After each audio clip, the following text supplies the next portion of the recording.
Do you ever wonder why some people who you've never heard of before all of a sudden appear everywhere? Tate! Andrew Tate is an Anglo-American kickboxer turned influencer whose extreme misogynist videos have helped make him the most viral man in the world. Bang out the machete, boom in her face, and grip her up by the neck. What's up, bitch? On December 29th, he and his brother were arrested by Romanian police as part of a rape and human trafficking investigation. The Matrix has attacked me. A few months before their arrest, I was in Romania trying to get access to their so-called secret society, the War Room. The War Room is the most powerful network on the face of the planet today. Andrew Tate! To get inside, I had agreed to endure a professional cage fight in Romania. I know he's going to lose, but wow, he's actually in there. Along with 100 Tate superfans. We shouldn't be slaves. We shouldn't be working 9-to-5 jobs. I need to grow. I need to get better. I need to evolve. I'm not tough on myself. Nobody else will be. That's what I learned from Andrew Tate. One thing I want to point out so far is that when you're hearing the commentary directly from the fans of Andrew Tate, you're hearing people who have a positive view of Tate, and the words that they're speaking are of optimism, are of goodness, are of self-improvement. And this is really out of line with the popular narrative that Andrew Tate is somehow seeking to create a generation of those who hate women. And the term misogyny is overused. There are misogynists on the planet Earth, but I don't think that he is one of them. And I don't think there's enough evidence for that. And the true sadness here is he's been convicted in the court of public opinion. In America, we have a system and hopefully a culture of innocent until proven guilty. But strangely, being that our public education is so poor, our families are in disrepair, and our culture is in decline, you have people who find a way to hate individuals they've never met. People hate Trump as though they know him personally. They hate Andrew Tate as though they know him personally, not realizing that in both cases, you've only encountered a character. You've encountered a public representation. And it's very strange to have that kind of hatred within your own heart for someone you've never even met, seen in real life. Not that I agree with anything that Trump says or all of what Andrew Tate says, but in both cases, to hate that person speaks less of them and speaks more of you. Okay, we have Top Shelf says, peace to the saints, one of the only outlets with fair views. Blessings and respect to you, Marquett. Appreciate that. And OH sent tuition. Carrying on. Hold on to. What I found out My plan was to sow anarchy. is that this recent arrest appears to be just the tip of the iceberg. This is definitely a hit piece. I don't care. The real story We've clearly conquered the internet. began years ago. There's not a single female complaining. Do you think there's not a single female complaining? Have you seen one? Tell me. My ex-boyfriend was radicalized by Andrew Tate. He was sweet and I guess vulnerable to being brainwashed by. See, that sounds like a female who used to have her hooks in the boy, and now he got him a little bit of education, which obviously he was seeking, and now she's displeased. It's her ex-boyfriend. Number one, when you describe a man as sweet and vulnerable, you've described someone that's not much of a man. Those are no merits to be described by as a man. What kind of man wants to be called sweet? In my neighborhood, if they say you sweet, you got some sugar in your tank, it's all bad. It's all bad. And vulnerable, last I checked, vulnerable, that's what victims are, right? Victims are vulnerable. I don't think anyone wants to be vulnerable. So, nah. And the other thing is, why are they playing the voice of a random woman as though we don't all have random individuals who might have something to say about us, be it positive, negative, or otherwise? It's like we're giving so much credit to those who might not be credible. It's very strange. Carrying on. Andrew Tate and his cult. People don't know what he's done.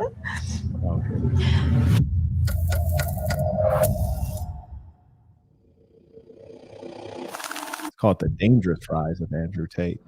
And I just want to point out to all of the viewers that the language is critically important. Vice News entitles this The Dangerous Rise of Andrew Tate. Think about this. You didn't even remind me to keep my eyes on the screen. The Dangerous Rise of Andrew Tate. Why didn't we call it the dangerous rise of Barack Obama or the dangerous rise of Joe Biden? Those folks have both started wars. Right now, Joe Biden is financing a war which is actually causing death. When we think of danger, the fear behind that is death. And Andrew Tate's not caused anyone's death. You can look at all of the presidents in the last couple decades, and those are persons who are dangerous, war criminals in many cases. But yet somehow you got this guy who has not the power of life and death, not the power of the police force or the army, but he's the dangerous one. When in reality, we know that those who are the most dangerous in the society are the Faucis, are the Obamas, the Bidens, some cases the Trumps, generally anyone who wants to be in power in American government. Brad says, peace to the saints. Peace to the saints. And thank you to those who support the work. If you haven't heard of Andrew Tate yet, it's only a matter of time before he pops up on your newsfeed. His videos have been viewed over 11 billion times, and in July, he was more Googled than Kim Kardashian and Donald Trump. He's been called the king of toxic masculinity. I want to really highlight what the gentleman stated. He said that Andrew Tate has been Googled more times than Kim Kardashian and Donald Trump. Now, consider this. How is it that we find an Andrew Tate to be a dangerous person when he's one who's risen based on his merits, intelligence, and ethic? Conversely, we're completely comfortable with a Kim Kardashian who was one who came to stardom as essentially a trust fund baby, on the merits and fame and wealth of her parents, and one who created a pornography and came to prominence based on a wicked origin. Saint Dean says, peace to the saints. Peace to the saints. Masculinity. He has said that rape victims should, quote, bear responsibility for being raped. We're about to enter his compound in Romania, which was raided earlier this year as part of the rape and human trafficking investigation that led to his arrest in 2020. One thing I want to caution everyone about is when you hear information, you always have to say, is that true? When you hear a news anchor state, he said, well, it almost sounds as though she was there having a conversation with Andrew Tate, when in reality, you would hope that they could play you what's called a primary source. Play the video of Andrew Tate stating this outrageous claim. That would be far more persuasive. I could easily say to you right now that Joe Biden said he's completely comfortable sending all of your tax dollars to Ukraine until we're bankrupt. Well, I could say that, but it'd be far more persuasive if I were to play you a clip of Joe Biden saying that. And it also would be more honest. Saint Fitness says, peace to the saints. Peace to the saints. Thank you to those supporting the work. 22. Is that true that you sequestered an American girl? She's not even pretty. This girl's average. She's ugly. I don't have time for this bullshit. What about the rape accusation? That's not true at all. I want you all to understand propaganda. And propaganda is a very powerful thing. And the propagandists of our day have had the benefits of watching the Soviet Union, of watching the Chinese Communist Party, and of watching the Americans. And they understand that it's suggestion is the most powerful propaganda. For example, if I followed you around with the news crew and I said to you, whoever you are watching this, and I said, hey, is it true that you didn't pay your taxes?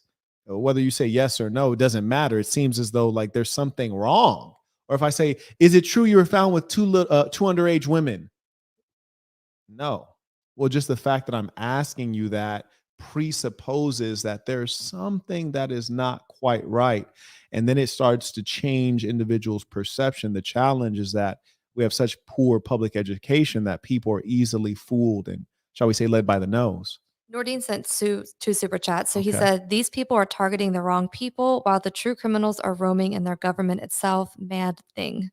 Oh, yeah, it's wild. I mean, right now, we're only coming to find out that a lot of the claims that were made by the Biden administration with Dr. Fauci as the mouthpiece in terms of the definition of vaccine, they actually rewrote that definition during our lifetime. And the impact, or shall we say side effects of it, that's only coming to knowledge right now. And I bet they're not going to want to, compensate the victims. And the sad thing is if they do compensate the victims, where's the money come from? Does it come from the pockets of Pfizer and Moderna? No, it comes from your tax dollars.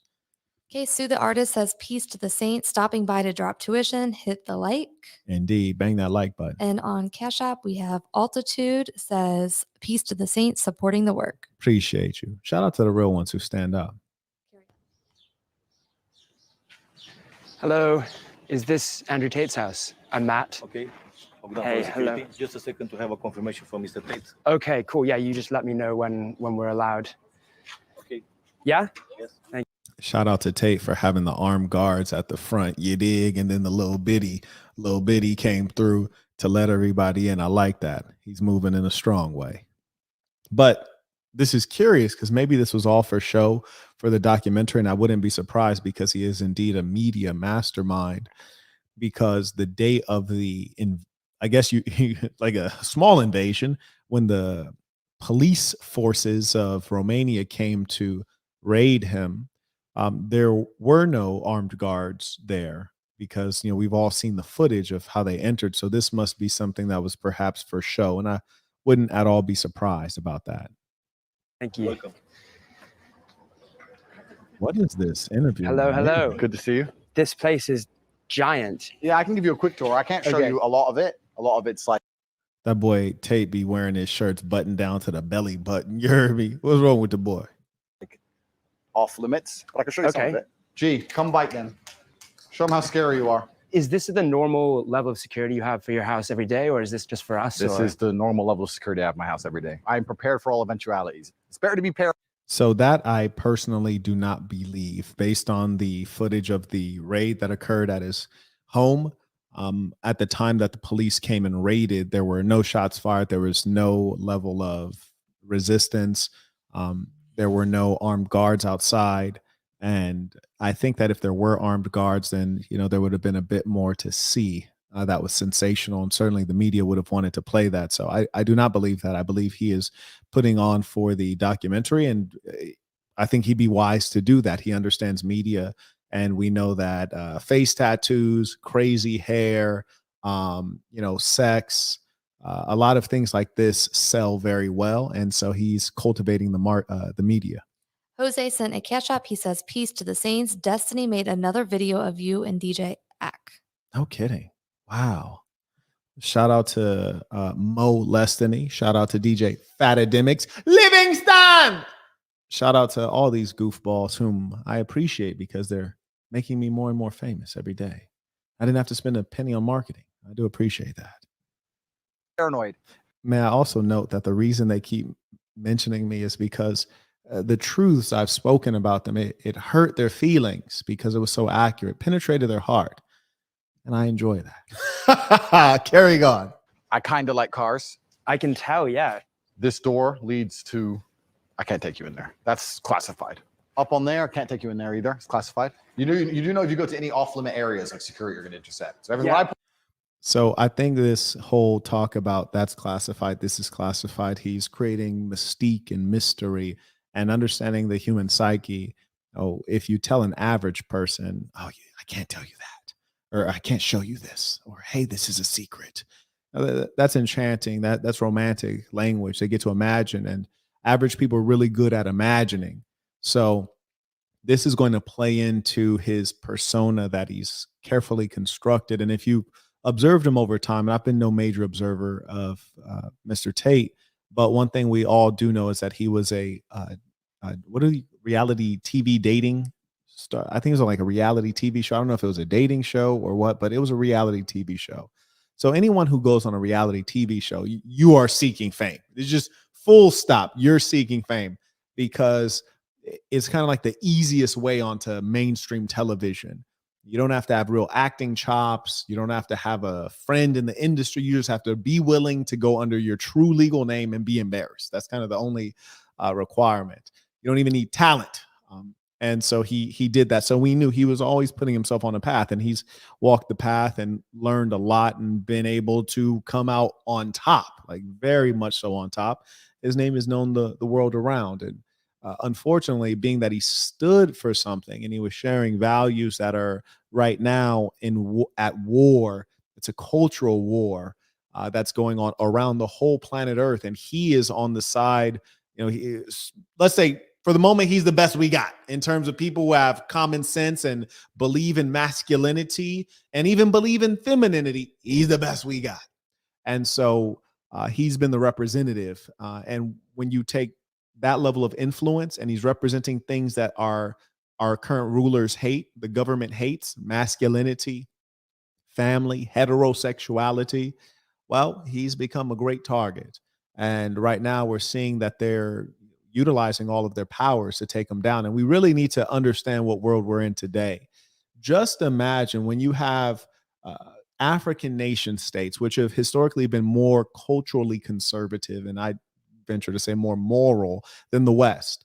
You have Africans, I see them on Instagram. A lot of them have added me on Instagram, and it says his, him, or it says she, her, as though we can't look at you and tell what gender you are. As though that's even African culture. That's not African culture. That's white, liberal, female culture. So it's sad to see that due to modern technology, we're able to spread poison rapidly around the whole planet Earth. And I've even seen the Maasai in rural Kenya, abiding by the poison that we take every day in America. It's just sad to see that it spread so effectively. None of the above says tuition. Not familiar with the topic, but I'll bet another super chat that Vice is slandering Tate's name. Yeah, indeed. I bet the same bet. And Travel with Trey says $10 tuition for priceless game. Peace to the Saints. Peace to the Saints. Appreciate it. Getting back to Tate, the boy got his titty out. Tate got the titty out. Call him TT Titty Tate. Point classified. I'm basically saying don't make them put a gun in your face. Got it. TV, which I never watch. World title belts. I was 4-time kickboxing world champion. And what's this painting over here? That's my brother. Who else lives here? Is it just you? That's my brother. No, I live here with my brother. I think you get the best version of yourself if you live with other competitive men. I don't have loser friends. I like sitting down with people and discussing how we can make money from the conflict in Ukraine. That's what I enjoy. I don't want to talk. So one thing that I'm still learning, and it's about being subtle. Good propaganda is subtle. So for example, he had pointed out that he had 4 world champion belts from kickboxing, which is a major accomplishment, at least to me. I don't know about you all. I think that's very impressive. You might point him out, but don't say what it is. Hopefully he asks the question. If the interviewer doesn't ask the question, then he clearly is not on your side, right? Because that's something to ask about. But to get the person to ask the question rather than supplying the information is more powerful, and that's good propaganda. One thing that he says, which I think is true, he says essentially to be around others who are competitive, worthy adversaries, or men who are accomplished, whom you can measure yourself up against, not for the sake of being envious or jealous, but for the sake of driving yourself forward. There is much truth there, so I agree with him. Talk about TV. I like how this chick is sitting there like a staff. Hi, by the way. Sorry to interrupt. Pretending she's not there. I'm Matt. Georgia. Georgia, Like doing nothing. What are you up to, Georgia? Really idle. Working. I'm gonna go ahead and say that female right there sitting, just as much as those world championship belts, she is a prop. She's like a little trinket that's a part of the entire persona. Okay, Mackendall said, peace to the Saints. Hello, big homie. Haven't been tuning in and paying tuition due to being in a financial setback, but I'm starting to catch right back up a bit. Always love hearing your wisdom. God bless. Appreciate that. And carry on. We have on Cash App, Josiah said, Josiah Torres sending tuition. Hey, shout out to the Saints in Florida. Oh, yeah. And speaking of Florida, tomorrow we have a sensational live for you. There's a young lady who was on Fresh and Fit, and apparently she ain't have a good time on there, and she has some issues. And so she wants to air out these issues with Fresh and Fit tomorrow on our channel, the Saint in the Center on YouTube. Make sure you tune in and send in your comments, questions in advance if you have something to say to the lady. Okay. This is The woman I'm trying to speak to, Georgiana Noghill, would also later be arrested with Tate in December, Georgiana, 2 coffees, please. accused of assisting him in his human trafficking operation. I love it. I love it. He like, hey, you little bitties. Hey, you clean. You look like you're putting away some stuff. I love it. It's a beautiful thing. And the greater comedy is that they're engaging in domestic chores while dressed like they're going to the club. You heard me? They're wearing thought uniforms while they're behaving like housewives. This is completely bizarre and backward, but it's a beautiful thing nonetheless. Hey, how's it going? Hi. Hey, how are you? What are these guys up to? Conquering the world, my friend. Through what means? I run Hustlers University, which is now currently the biggest online educational platform in the world. We've grown extremely fast. We have 110,000 students inside of a year. Wow. Hustlers University. Hustlers University. Hustlers University. I must say this Hustlers University concept has been wildly successful. I know that because I've heard of it before.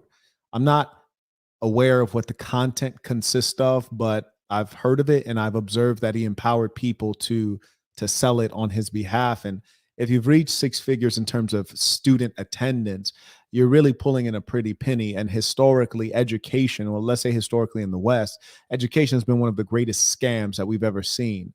And I'm talking about from, pre-K all the way up through university, with university being the greatest scam.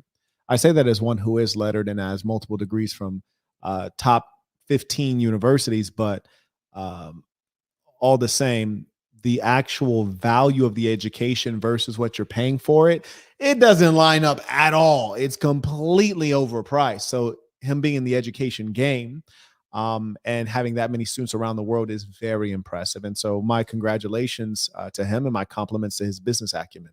Kirk sent a cash app. He says that female was arrested with him and released. She was released. Okay, well, good for her. Hopefully she sticks with the team and continues to support him while she's outside and able. But I hope she's aware that her moves are being surveilled and her audio is certainly being tapped. And one thing I want you all to know, and if you've watched any of these shows like First 48, for example, or you've just lived in the hood and had to deal with the police, don't say anything. You got to go Helen Keller. You dig? I don't care what they're asking you. Hey, is the sky blue? Keep it silent. You don't need to say, I don't know. You don't need to say no. You don't need to say yes. Just completely deaf, dumb, and blind. There is nothing that law enforcement is trying to do to help you. And people have this false dichotomy of good cop, bad cop. There is never a bad cop from the scenario that they're playing on you. It's always of them building rapport, trying to make you comfortable so that you talk. They never play bad cop. No, they don't ever play. They're always playing good cop. Here's the point. Don't say anything. No matter how smart you think you are, you might be smarter than them, yes, but they got more practice than you. You might get pulled into the station for a crime, once every couple years?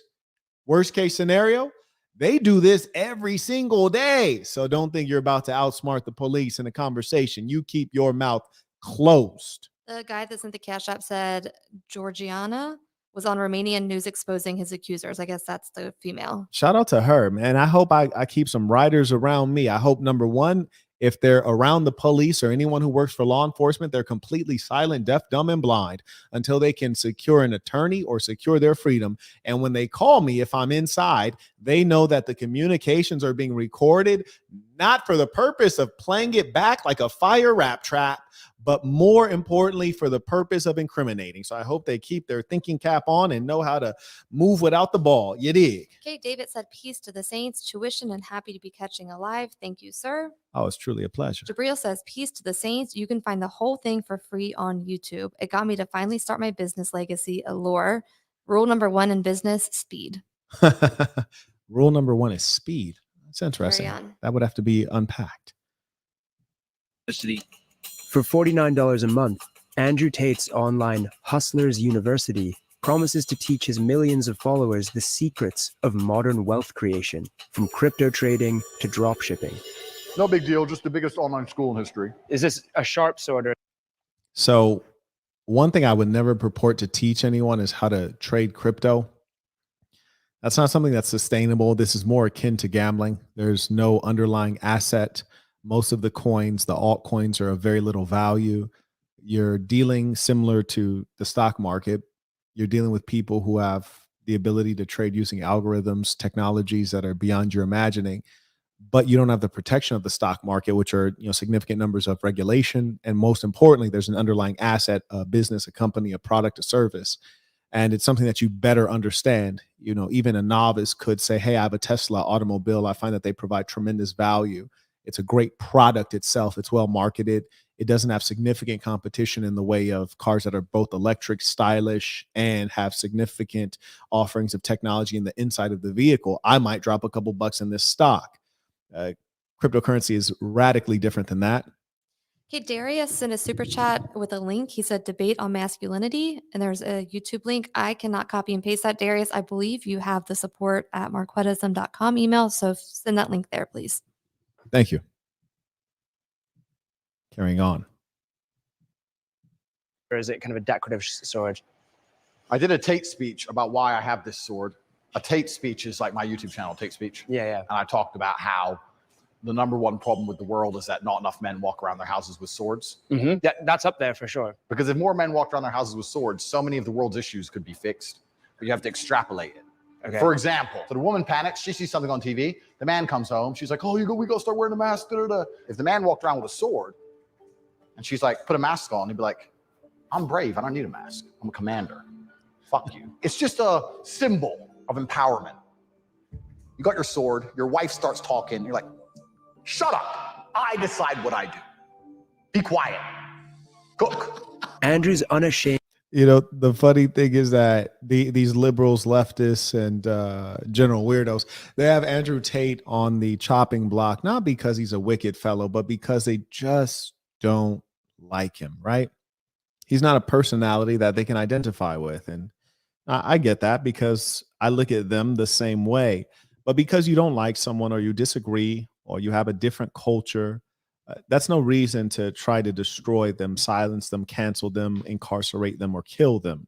We are in that time where you have people with extreme views. And in fact, censorship is so strong that I often, before I make a video, I ask myself, well, should I even talk about that topic? Will I be banned or silenced, or will they send out the notifications to my following for this?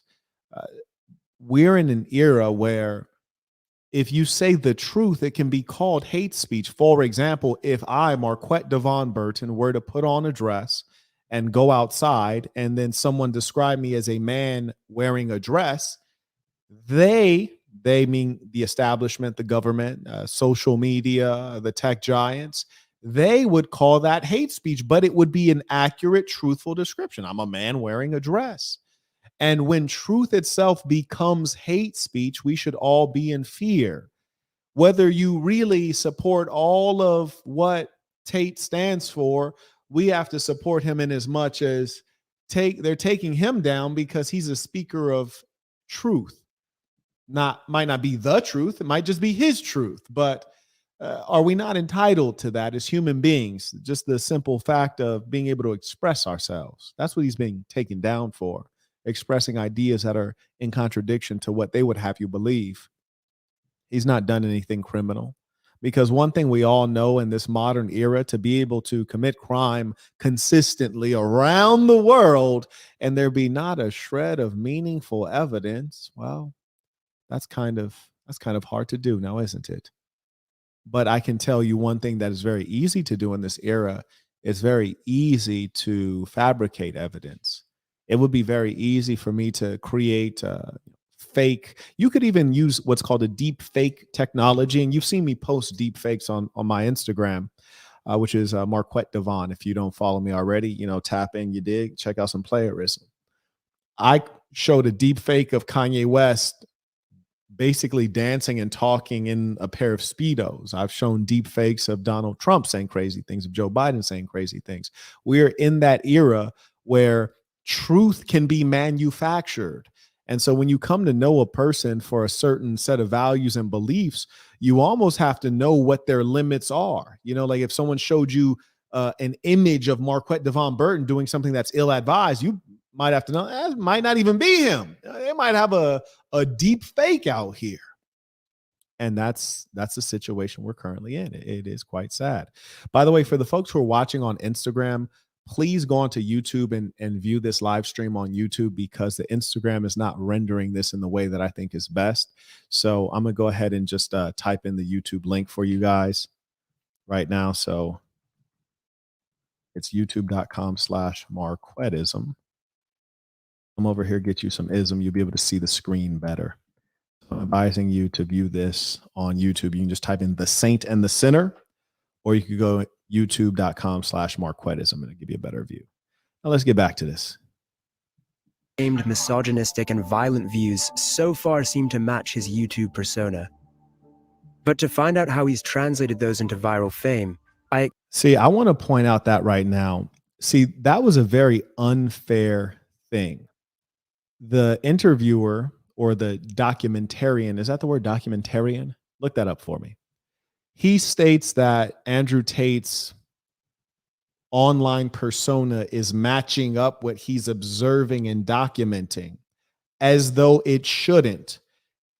It should, because you're still holding a camera. YouTube, Instagram, social media, that is the persona one puts on in front of a camera. If you're filming a documentary, you still have a camera. Hence, it is in his best interest to continue the farce if it is a farce. So it wouldn't make sense that he's going to let down his guard and behave differently all of a sudden. So I think that was a very strange comment for the documentary maker to make. Documentarian is a word. Your boy knows words. Carrying on. Apparently just so many words. I can't even hold on. accept an invite onto the Tate Brothers podcast, Emergency Meeting, which is also a chance to get acquainted with his brother Tristan. Welcome to Emergency Meeting, episode 13. We Hey, have a shout out to special guest, Tristan for Matt being, Shea, who is internationally Luigi. renowned. Let's take a time out. Shout out to Tristan for being Luigi and never tripping over being Luigi. Shout out to Tristan for being Robin to Tate's Batman, who's another famous sidekick. Shout out to Tristan for being Jada Pinkett Smith. No, Jada Pinkett Smith was a bad sidekick. She got jealous of the main man. Shout out to people who are comfortable seeing others win, who can be proud of them, supportive of them, and not want to take their position. It is rare.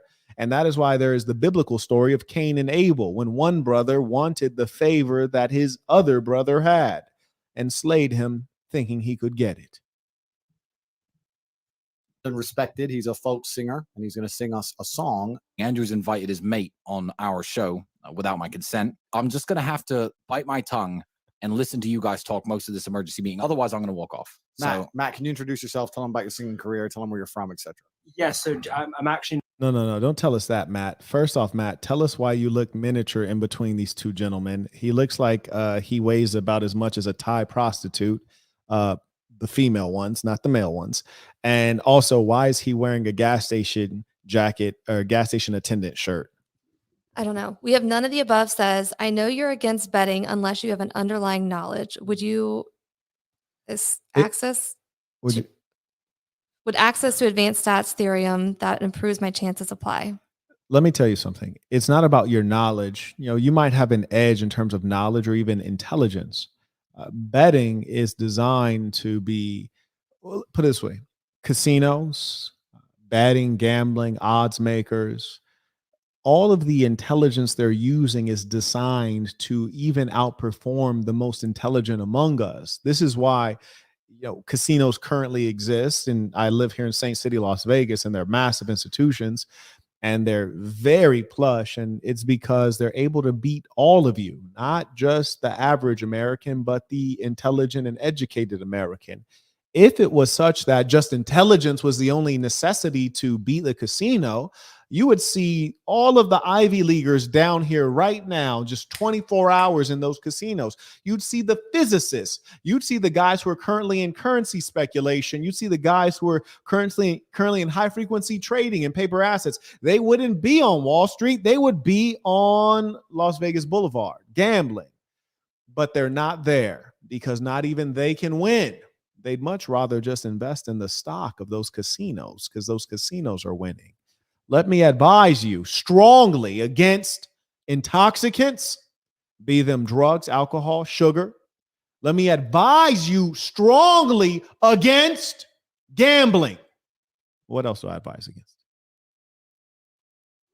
Caffeine. Excessive lust, things like that. You will be successful not only for your merits, but mostly because of the vices that you avoid. I mean that so strongly. Even if you look at DMX, the rapper who ended up accidentally killing himself, he has a story of being exposed to an individual who was of low morals, who introduced him to drugs. And after that introduction, him and drugs were best buddies all the way to his dying day. And he died from that good friend of his called crack cocaine, which is to say to you that not only making bad decisions on what you do, meaning drugs, alcohol, caffeine, sugar, but also making bad decisions on whom you associate yourself with can lead you to destruction. You know, some people get introduced to drugs by their friends and family. You get introduced to gambling by your friends and family. I highly recommend against it. Okay, Darius says, been getting a lot of play from girls who happen to have boyfriends. It get like that. Oh no. How do I get more interaction from singles? Salsa class ain't working. Younger females. Carry on. You're not a folk singer at all in What? the slightest. No, sorry. What? Are you calling my brother a liar? You lied to me. Case, yes. Let me ask you a question. Have you ever seen the clown that hides from gay people? Have you seen him? No, I haven't seen You the haven't? clown that hides the gay So people. you've never seen him? No. Is he Strange. here somewhere? Strange. Well, yeah, he's right here. I see him. I see him. All right, let's be nice to our vice friend. So let me be nice to him before he does a hit piece. This is definitely a hit piece. I've warned my Okay. brother that this is a Guaranteed setup, to be and a this is hit what piece. everyone. I don't care. Look at the I'm timing uninterested. of I've it. clearly conquered. No, it's going to be a hit piece, and we always knew that. But here's the intelligence of someone like Andrew Tate. And it actually doesn't require intelligence to do what he's doing, which is to allow Vice to come in and give him more fame and more notoriety. It is intelligent, but it doesn't require intelligence. And the reason I say that is an intelligent person would have agreed to it. An unintelligent TikTok thought would have agreed to it. So it's not the intelligence that caused him to do it. But I'm sure he's intelligent enough to know that even though it will be a hit piece, he's smart enough to know it's a hit piece. Even though it will be a hit piece, the people with whom his message would resonate, they will see the hit piece and then they'll Google Andrew Tate and watch some of his content, and then they'll find a new leader that they've been longing for. So, you know, Vice is not going to necessarily achieve their ideological aim of dispensing with an Andrew Tate, but they will achieve their financial aim of getting more views than they've ever got on a video and being able to thereby make great amounts of money through adverts. And so they've won on that end. The internet. I'm clearly unstoppable. I'm like the board. You've invited the liberal news media to come. They talk can in our all lives. come. Just because I'm wearing a gun, I'm violent. Is that how it is? Just because I've got knives all over the table and I'm a kickboxing world champion, I'm violent. If you are wearing a gun and you have knives, that does make you a little bit violent. It makes no, it doesn't. No, it doesn't. Makes me security aware. I don't Said want it. to sing a song. I haven't Sing said like you anything. promised. It's If a you setup. think I won't kick Vice out of my house, I think. A few more minutes, or are we done with No, it? no. So this is very entertaining because Tate understands that sensationalism is what captures the mind of the average person. And what I mean is that everything he's putting forward is so extreme and unnecessary. And he knows how to put forward the most loony face. Now, this is why the dumb kids who want to be rappers, they get the face tattoos, not because it looks good, but because it's jarring. And you're like, whoa, what's this boy off of? They paint their hair blue or purple or green. It's a cry for attention.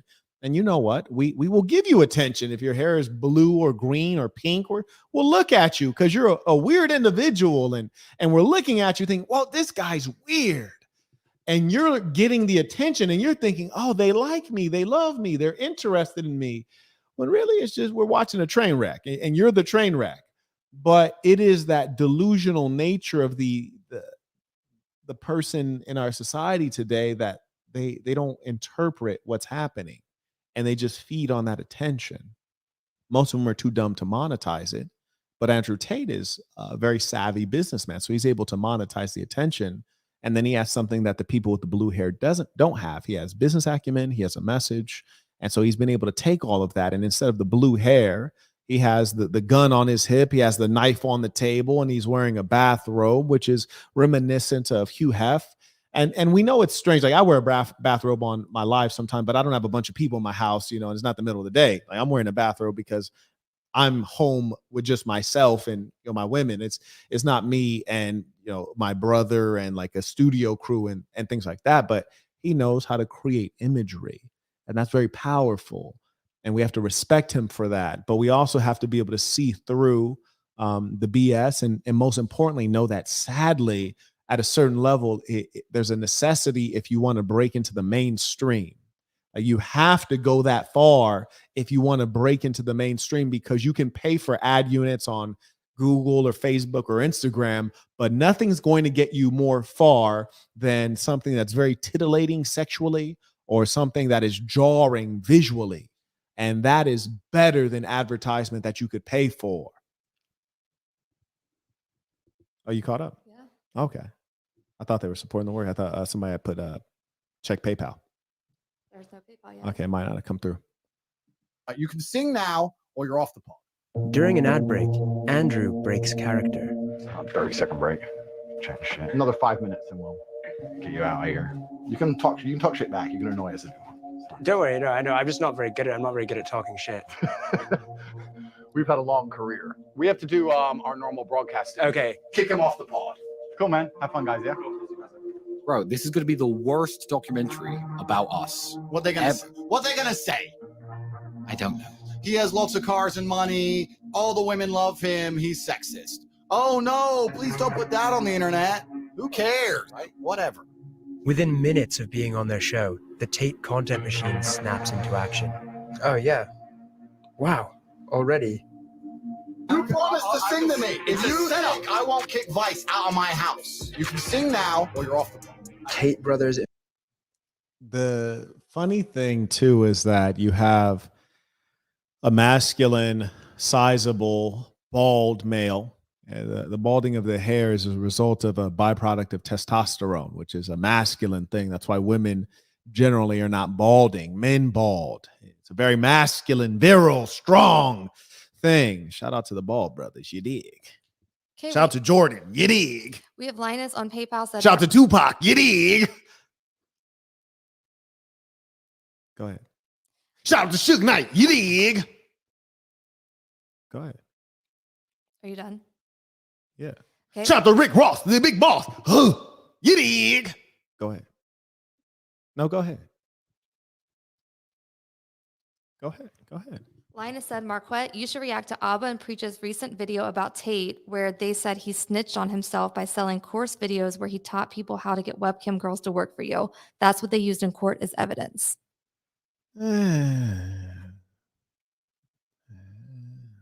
We also on PayPal have Joshua sent $50. Baller alert. And said, it kills me how blue-haired males, incel gamers, cucks, and obesity are celebrated while traditional masculinity is deemed toxic. Yeah. Do you feel traditional roles will make a comeback our generation? Peace to the saints. I think it might be toward the sun setting on our generation. I think that we'll have to be the ones who put it into practice. One thing I know from observing history is that things rise and fall. No matter how strongly entrenched we might think the blue-haired weirdos are, no matter how strongly entrenched we think the sexual revolution is, there can be a changing of the guard. And so I expect that it will happen. I think that we'll figure out that we've gone a bit too extreme, and we'll have a return to sanity, but it has to be led by a great leader. And hopefully that great leader is watching the Kevin Samuels, the Andrew Tate, and observing the missteps and preparing, you see. But yes, I think it will happen toward the end of our generation is when we'll really see it manifesting. But we have to do the work now, which is to say that if you were to plant a seed now, will you see the flower tomorrow? No, you won't. Okay, St. DS said, like, subscribe, share, pay tuition, $6 and above to read out loud. There we go. Appreciate that. And shout out to St. DS, moderator extraordinaire. Embarrass Vice reporter. Actually, I take that back. I want to make sure that my army is fighting, ethically and following the 18,000 likes, 246 comments, 66 reshares. Oh, I accidentally liked it. He said I accidentally liked it. See what people are saying. Now, what a hater. You have to be a real serious, dedicated hater. You're actually in the clip. You've gone out of your way to interview Andrew Tate. and you don't even have the decency to pop your thumb on the like button. I mean, this guy's giving of his time. He's invited you into his home, which in every culture around the world, to bring someone into your home is a very strong show of respect and appreciation. And somehow you're watching this and trying your best, rather than being an objective journalist, you're trying your best to show that you have pent up hatred and anger for Andrew Tate. And what I really think it is the old story of revenge of the nerds. You see this fellow who barely has any levels of testosterone, smaller guy, bit puny, looks very unathletic, has not a drop of style and taste, has no bass in his voice, probably doesn't get any real women. And there he is, looking at Andrew Tate, which represents and embodies all things that he reviles. And as long as you have this nerd who's able to keep the world upside down, he can operate in the world. Because just imagine how much he's going to suffer in a world where the planet Earth is oriented on men who are strong, men who are good protectors, men who are great decisive leaders.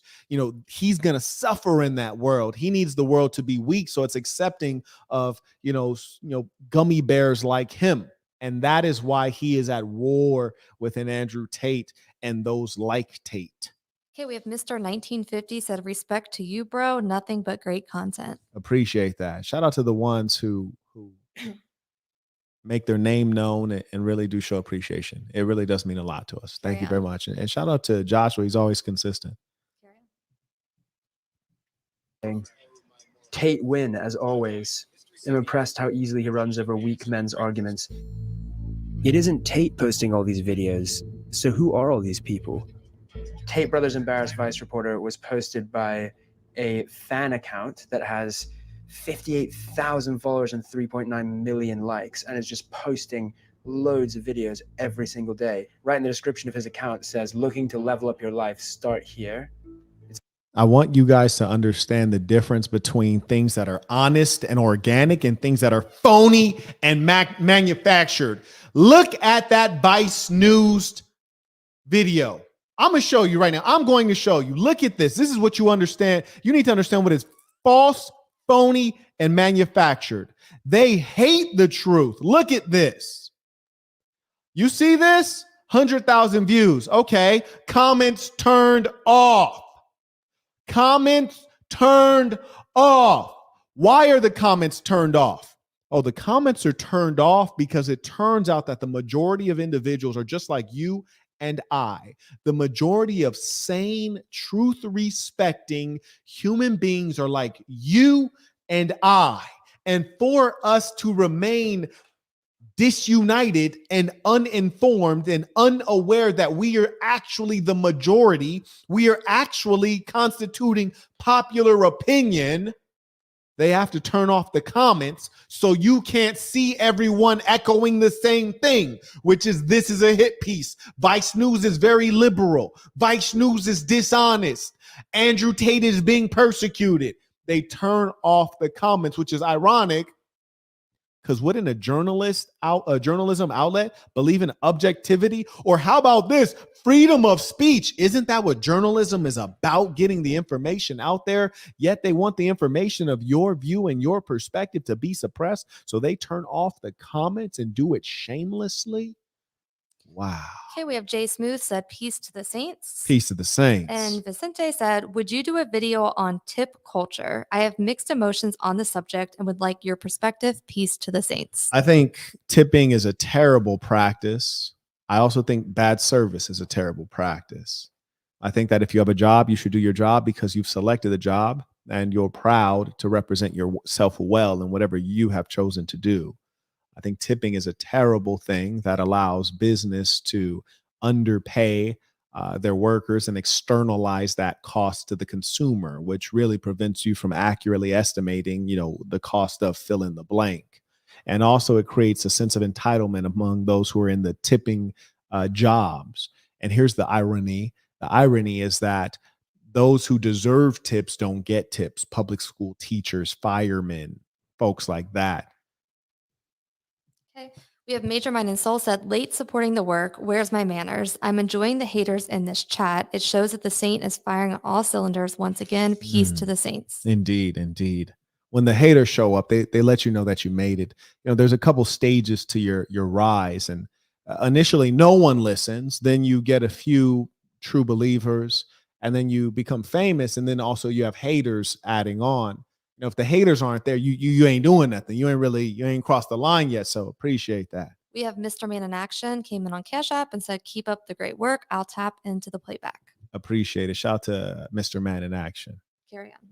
It's a sign-up link to the Hustlers University, another account, and again, a link to the Hustlers University. He's got a clever formula here. It turns out a big part of Hustlers University is an affiliate marketing scheme where boys as young as 13 are instructed to share controversial videos of Andrew with links to the Hustlers University underneath. If someone signs up through your link, you get 48% of their subscription fee. Wow. By financially incentivizing 110,000 students to share his content online, Andrew has essentially built an army to make him rich and famous in a very short space of time. And he's tactically avoiding the impact of social media bans because it isn't Andrew himself posting, it's his legion of fans. All I'm doing is saying that the shit that everyone thinks isn't allowed to say. So that's the reason I'm all big on the internet. I'm starting to wonder whether he's just a living meme. So, number one, can you make a note? We need to check into this affiliate marketing. Thank you, Vice. Thank you, Vice. I've heard it many, many times, but I'm a busy guy. But now that Vice says it, maybe I'll have to check into it. Okay, Matthew is back on Cash App. He said, "Just because you're going in." You dig? And if you see any good hate, I might want to be motivated today. I might enjoy it today. Usually I just like to ignore them because what do haters really want? They want attention. They don't have much of anything. They don't have much in the way of looks, much in the way of strength, much in the way of money. They want attention because they're not going to get attention in real life, right? Chicks see them, they're like, "Oh, you're not a factor." You know, they ignore them. So they want attention. So I ignore them as well, just like the good-looking women do. But I might feel petty today. I might want the motivation. Sometimes I forget about them. They're invisible to me. I got the hater blockers on. Carrying on. You're a loser because your mentality is loserish. Some kind of viral marketing campaign to swindle money from confused young men. You never had the life I had, ever. Or if he really believes what he says. All I am offering is the truth.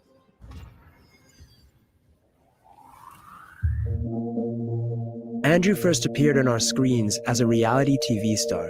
I've never been in a situation in my life so far in my 21 years where I really want something and didn't get it. He had found an arena where controversial personalities thrive. I have to manipulate a lot of people to win. But something happened when Andrew was on Big Brother, one of the biggest reality TV shows of all time. This is Big Brother. Due to events in the outside world, Andrew has had to leave the Big Brother house. He was reportedly removed from the program when a video surfaced of him slapping his ex-girlfriend and then beating her with a belt. Bitch. I didn't say the word listen. Did I say listen? Did I say listen? No. Did I say it? Public outrage simmered down after Andrew. So, number one, I find it curious that for some reason, everything that one does in their personal life, for some reason, has to come into your business life. If they're convicted of a crime, fine. You know, let the courts convict them and let them serve their time. But isn't the idea that once you've served your time for whatever crime you're convicted of, like it's done, it's done. Now, I understand if it's a great moral folly of like things like pedophilia, things like that, I get it. But they're playing a clip of something that turned out to not actually be real abuse. It was something that was staged. And the fact that people are so anxious to jump onto anything that will tear down a great man. I mean, one, I think this has been historically true. I don't think this is a new phenomena, but I think it's easier now in as much as now it's financially beneficial for someone to trump up stories about famous men. Now, just imagine. So I got a YouTube channel with hundreds of thousands of subscribers. There's a woman who has a YouTube channel she's been working on for years, has like 300 followers. And then she sees me out and she, spends some time with me, takes a photograph with me, and then goes up and trumps up some crazy story. Marquett did this. Well, and then she lists her live stream. She puts a thumbnail with pictures of me and her and like Marquett did fill in the blank with something crazy. Well, now everyone wants to go watch it. You know, the fans of mine want to go watch it. Is it true? Well, it can't be true. What's she going to say? The haters, they're going to be there first thing. And now this goofy little individual who's irrelevant has 300 subscribers. Now she gets 3,000 subscribers. And now she's figured out a formula. The formula is to steal a little bit of fame and steal a little bit of clout from those who have it, just like criminals steal money from those who have it. And so we're incentivizing bad behavior. We're incentivizing the Me Too concept. We're incentivizing those who have led an unprofitable and unproductive life to try to take a shortcut to superstardom. Okay, on PayPal, we have Linus is back and said the leftists are saying that Tate's use of the lover boy method is sex trafficking because he used romance fraud and coercion to get women to work for him. But leftists will ignore the fact that OnlyFans girls use the lover boy method to get men to pay a monthly subscription, but when they do, it's totally okay. That's correct, because in reality, we don't view females and males to be equal. Even those who would say that they truly believe that the male and the female are equal, gender feminists, they don't actually believe that. And we know this because have you ever heard of a male, telling some story of something that happened 30 years ago and expecting to get justice? No, because we expect you to be responsible, whereas if it's an adult woman reporting on something that happened to her as an adult, she's now 60. This happened when she was 20. We're like, oh, and then we want to hear a sad story and we want to defend her because we fundamentally view children and women as inherently weak. Doesn't matter if it's an adult female or a child female. We view them as inherently weak, and as a result, we always come to their aid and protection. And that's why, in Ukraine right now, when we send all these weapons and all this money, we're not sending it to Ukrainian women. We're sending it to Ukrainian men. And we're comfortable knowing that male soldiers are fighting out there dying. We've always been comfortable with men dying.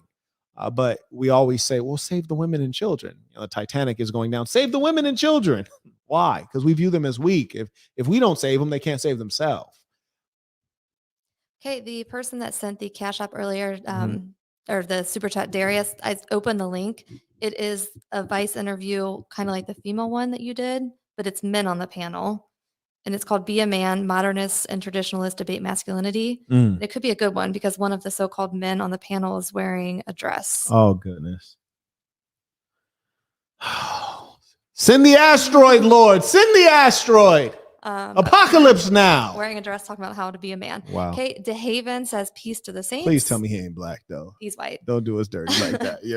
Justin sent a Cash App and said peace to the saints and the ism. So DeHaven and Justin. Shout out to DeHaven and Justin. Anthony says peace to the saints. Peace to the saints. Austin sent a Cash App, said haven't sent tuition in a while. Peace to the saints. Peace to the saints. And he came right back with another Cash App and said also bucket hats came in. Many compliments. Very good. Which bucket did he get? I'm not sure. Okay, well, shout out. I'm assuming he got them at mdblabel.com. Or man and woman. Drip up. Indeed, drip up. Released a video of his ex, claiming it was all part of a so-called kinky game. It was just pure game. It's just what we used to do. First off, shout out to game. Shorty. Let me pause this. It was just I will beat raw. And I'm skeeting in there. Skeet, mess up the sheets. Carrying on. pure game. It's just what we used to do. Yeah, freak. But what the public didn't know, and what we can now reveal, is that around the time that Andrew was playing Truth or Dare in the Big Brother. Andrew, do not be kissing girls in public, boy. Do not. That was not sensual right there. He had to be drunk. That was that drunk kiss. That'd be too strong. You ever kiss somebody when they drunk? The kiss be too strong. They teeth be hitting your teeth and stuff. Yo, Shorty, calm down. Female be grabbing your booty. Like, quit grabbing my booty, girl. You weird right now. She be grabbing it strong. Like, why's your hand so strong? Get them Patrick Ewing hands. That hand is massive. Good Lord, I'm uncomfortable. Stop grabbing my butt. Look, I don't know. I don't like when chicks touch my butt. I'm like, what is this about? What, you trying to flip the script out here? Okay, Austin's back on Cash App and said black on black and white on white bucket hats. Fire. Oh, that's what's up. That's what's up. I actually have both of those. Yeah. You dig? Let's work. I hate to do it, but for some sick reason, I have to rewind this. Just look at this boy kissing this girl too strong. Like, man, use some finesse with your kiss. Look at the boy. We can now reveal is that around the She's time that hard. Andrew was playing Truth or Dare in the Big Brother pool, the UK police had informed the production company that he was under investigation for 2 incidents involving other women. Look, let me tell you guys something that my grandmother actually told me. She said, stay away from them white girls. Stay away from the white girls. But let me amend that. You heard me? That was like the 1940s version. That's what she grew up on. But let me go ahead and amend that for you. Which she should have said is stay away from women who don't have values. I repeat, stay away from women who don't have values. Okay. That is the only thing he's really guilty of, is he's been around low women, and women of low values will do low things. They've made a career of using their body to get what they want. And why stop now? If they can use their body to slap a lawsuit on you and then extract money from you in lump, well, that's much better for them to do rather than get it bit by bit as a sugar baby. So that was his true folly, is being around low women. One of rape, and a further of physical assault. See, that should be illegal. Vice just reported that the UK policing force had reported to essentially Andrew's job, because you do get compensated when you're on a reality television show. I know, because I was offered to be on one. I was even flown out. And when they revealed to me that they'll be fabricating things on a reality TV show in which I'm operating under the name, the great name, Marquett Devon Burton, I said, no, I'm not with it. Get me out of here. But I say that to say this: they do compensate you, and they compensate you quite well. And with that being the case, UK police reaching out to Andrew Tate's employer and saying, hey, he's accused of these things, that should be illegal.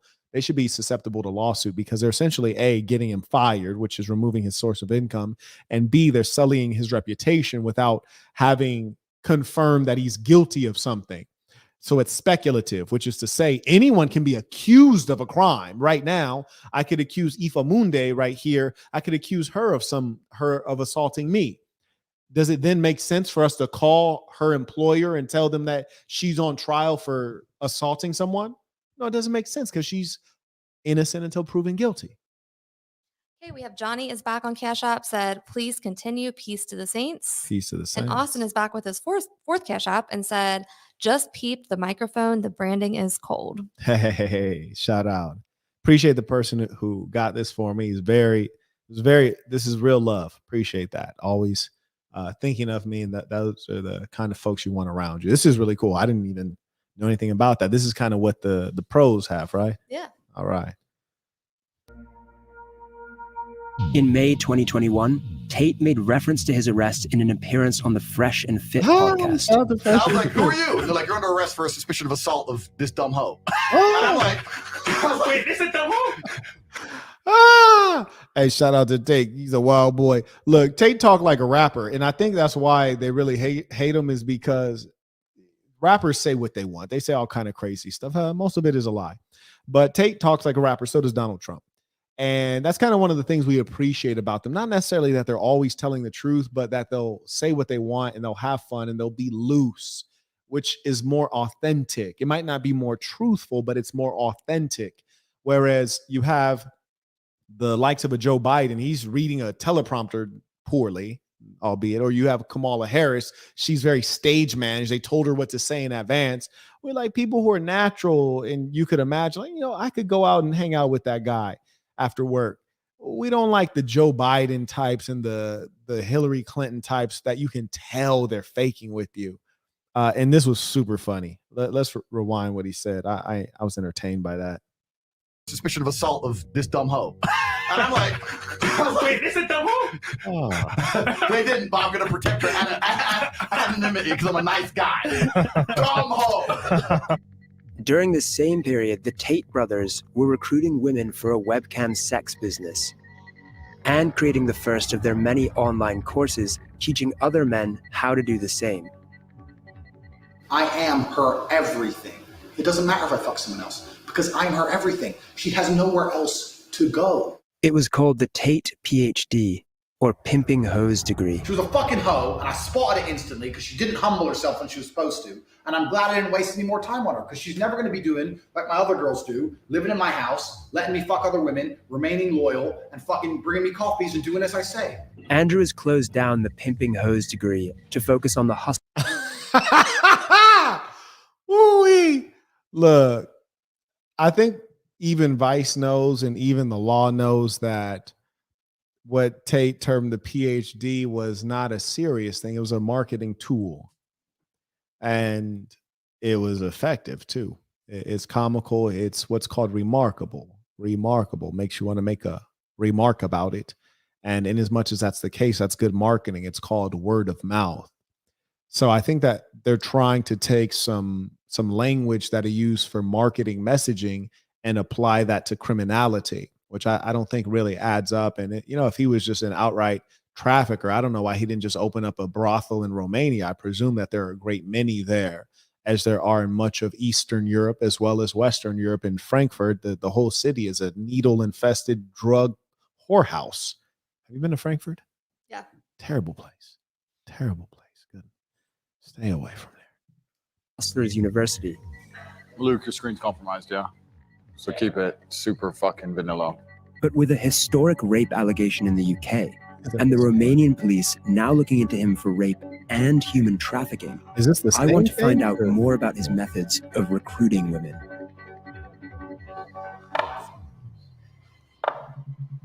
Did you at one point say that the girls who started as your girlfriends and then work for the webcam industry, 100% of the profit goes to you? I think in a lot of households in the world today, the man is in charge of the investments. I think that's not an uncommon thing. Tell me a view I have that you think is genuinely insulting or destructive to society. I'd like to hear it. You prefer younger women who are 18 or 19 because you can leave an imprint on them? No, when I say leave an imprint, I mean that. I understand what you're trying to say. Look, that was not a good look for Tate right there. I'm going to rewind that. The interviewer tried to do him dirty. Oh, look at the little interviewer. He think he got Tate right there. He caught him slipping a little bit. Here we go. Tell me a view I have that you think is genuinely insulting or destructive to society. I'd like to hear it. Hold on. Let's just look at this imagery. Tell me a view. Look at this. I got to enlarge this right now so you can see how ludicrous this is. Oh, it's large enough. Look at the little fella on the left side. I mean, if he doesn't look like the most amazing dork, I don't even use words like that, but this boy looked like the most amazing dork. And I feel bad for white men around the world right now just being represented by old boy on the left, because he is doing a disservice right now to all of the white men on the planet Earth. He is a grade A dork. I mean, is this boy wearing cargo shorts? What in the hell? This man is wearing some little cargo shorts. What in the hell? Let's just take a break from the cargo shorts to acknowledge these ballers. Shout out to Ermias. Comes through with the British pound? That's a strong currency. That's a strong currency right there. 100 pounds, like a Japanese woman. And none of the above said that interviewer got no sauce. No sauce whatsoever. The boy got on some damn cargo shorts. He got some dirty white socks on. And the boy then got that same gas station shirt on. What? And he got the night what? Yeah, he got the 90210 haircut. I'm done with this kid. Carrying on. Then you got Tate across from him dressed like an adult. So he's dressed like he's a third grader whose parents didn't come pick him up on time from summer camp. You know, when the summer camp be over, everybody got to come pick their kids up. Like his parents just forgot him. Oh, you didn't go to summer camp? That's probably a good thing. I wouldn't send my daughters to summer camp either. Do I have that you think is genuinely insulting or destructive to society? I'd like to hear it. You prefer younger women who are 18 or 19. First off, everyone prefers younger women. Well, I guess except him. He might prefer little boys. Yeah, they're like that. They're like that. These guys. He looks like who's that dude that played Wolverine on X-Men? You know what I'm talking about? He looked like the dude who played Wolverine on X-Men minus testosterone. You feel me? Like if when that dude who played Wolverine when he was a child, if somebody took a rubber band and wrapped it 18 times and tied it in a knot around his ball sack and then let him grow up that way, he looks like that You know, that version of Wolverine. Hugh Jackman? Hugh Jackman. He looked like Hugh Jackman with no testes. Carrying on. Because you can leave an imprint on them. No, when I say leave an imprint, I mean that. Tate, I understand what you're trying to say. You're trying to say that, like, if I get her, I can brainwash her. I'm not trying to say that. If you meet a girl who's 22 and you're her second boyfriend, she's probably like a nicer. Tate, you're tripping. If she's 22, you're not her second boyfriend, my boy. You might be the second one times 39. You might be the 80th boyfriend. There's no way you're her second boyfriend if she's 22. You tripping. Carrying on. Person. Less jaded, less upset, less suspicious. So you like to be in a position of power. It's not being in a position of power. It's about, I enjoy to show her amazing things. You're trying to attach things to the situation which aren't true. 5 years ago, you said rape is a terrible thing, but if you put yourself in a position to be raped, then you should bear some responsibility for that. Okay. Why is he acting like that was a weird statement? He said, if you put yourself in a position for something bad to happen, you should bear responsibility. Yeah, that's correct. Yeah, if you put yourself in a bad position, you should bear responsibility. Like if I go out right now and I buy 2 Rolls-Royce Cullinan, and then I'm like, gee, like now I'm financially strapped next month. Yeah, I should bear responsibility for that decision, right? That wouldn't make any sense. That's completely reasonable unless you think the concept of responsibility is ridiculous, or unless you don't actually view adult females, that is women, as adults. Well, then if they're not adults and we view them as children or as beings to be cared for, led, and protected, then we don't believe they should have the same levels of responsibility. So then it makes sense. But he will never admit to that. The interviewer will never admit to that. Let's see if Tate gets him on this point. Okay, so first, we agree that rape is a terrible thing. Point I'm trying to make is the best way to prevent yourself from being raped is to have a degree of personal responsibility and not put yourself in positions to be raped, as opposed to standing there saying that rape shouldn't happen. Because very good point. Now, here's the funny thing about the true wickedness of this interviewer. You know he's wicked because he tries to make the underlying suggestion that Tate or anyone thinks that rape is a good idea. Pretty much universally, the whole planet Earth is against rape. Everyone's against it. But he's trying to suggest that Tate's okay with it. It's just silliness. Or men, raise our boys better. You know what else shouldn't happen? Robbery. I want the freedom to walk down the road with $1 million in cash. Is it fair to compare the desire to walk around with £1 million in cash to someone wanting to just walk around their own city at night? Well, female beauty is extremely valuable. Of course, female beauty is extremely valuable in the eyes of men who seek to exploit it. I don't give a shit about having sex with beautiful women. I fuck them so they listen to me, so I can get what I actually want, which is not them. I'm gonna just go ahead and say this is not the ism right now. What Tate is sharing right now is not the ism.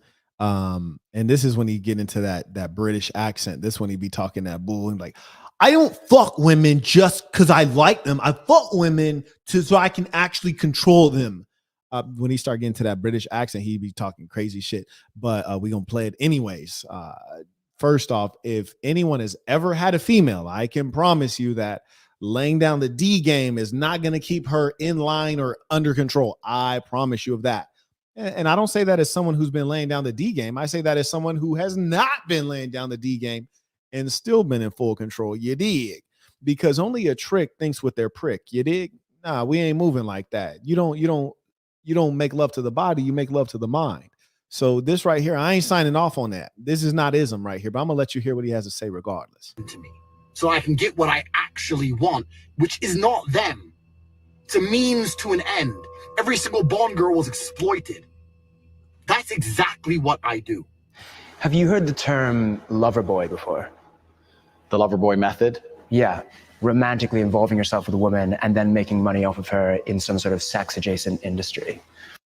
Oh, is that not what women do when they're like is that not what a sugar baby is? You know, you get the guy to fall in love with you, and then the guy is the industry that you're making the money from. You're just extracting it directly. Have we ever heard of the gold digger? Why is it when a woman is the victim, it's bad, it's so bad? When a man is the victim, we create a term for it and make a song.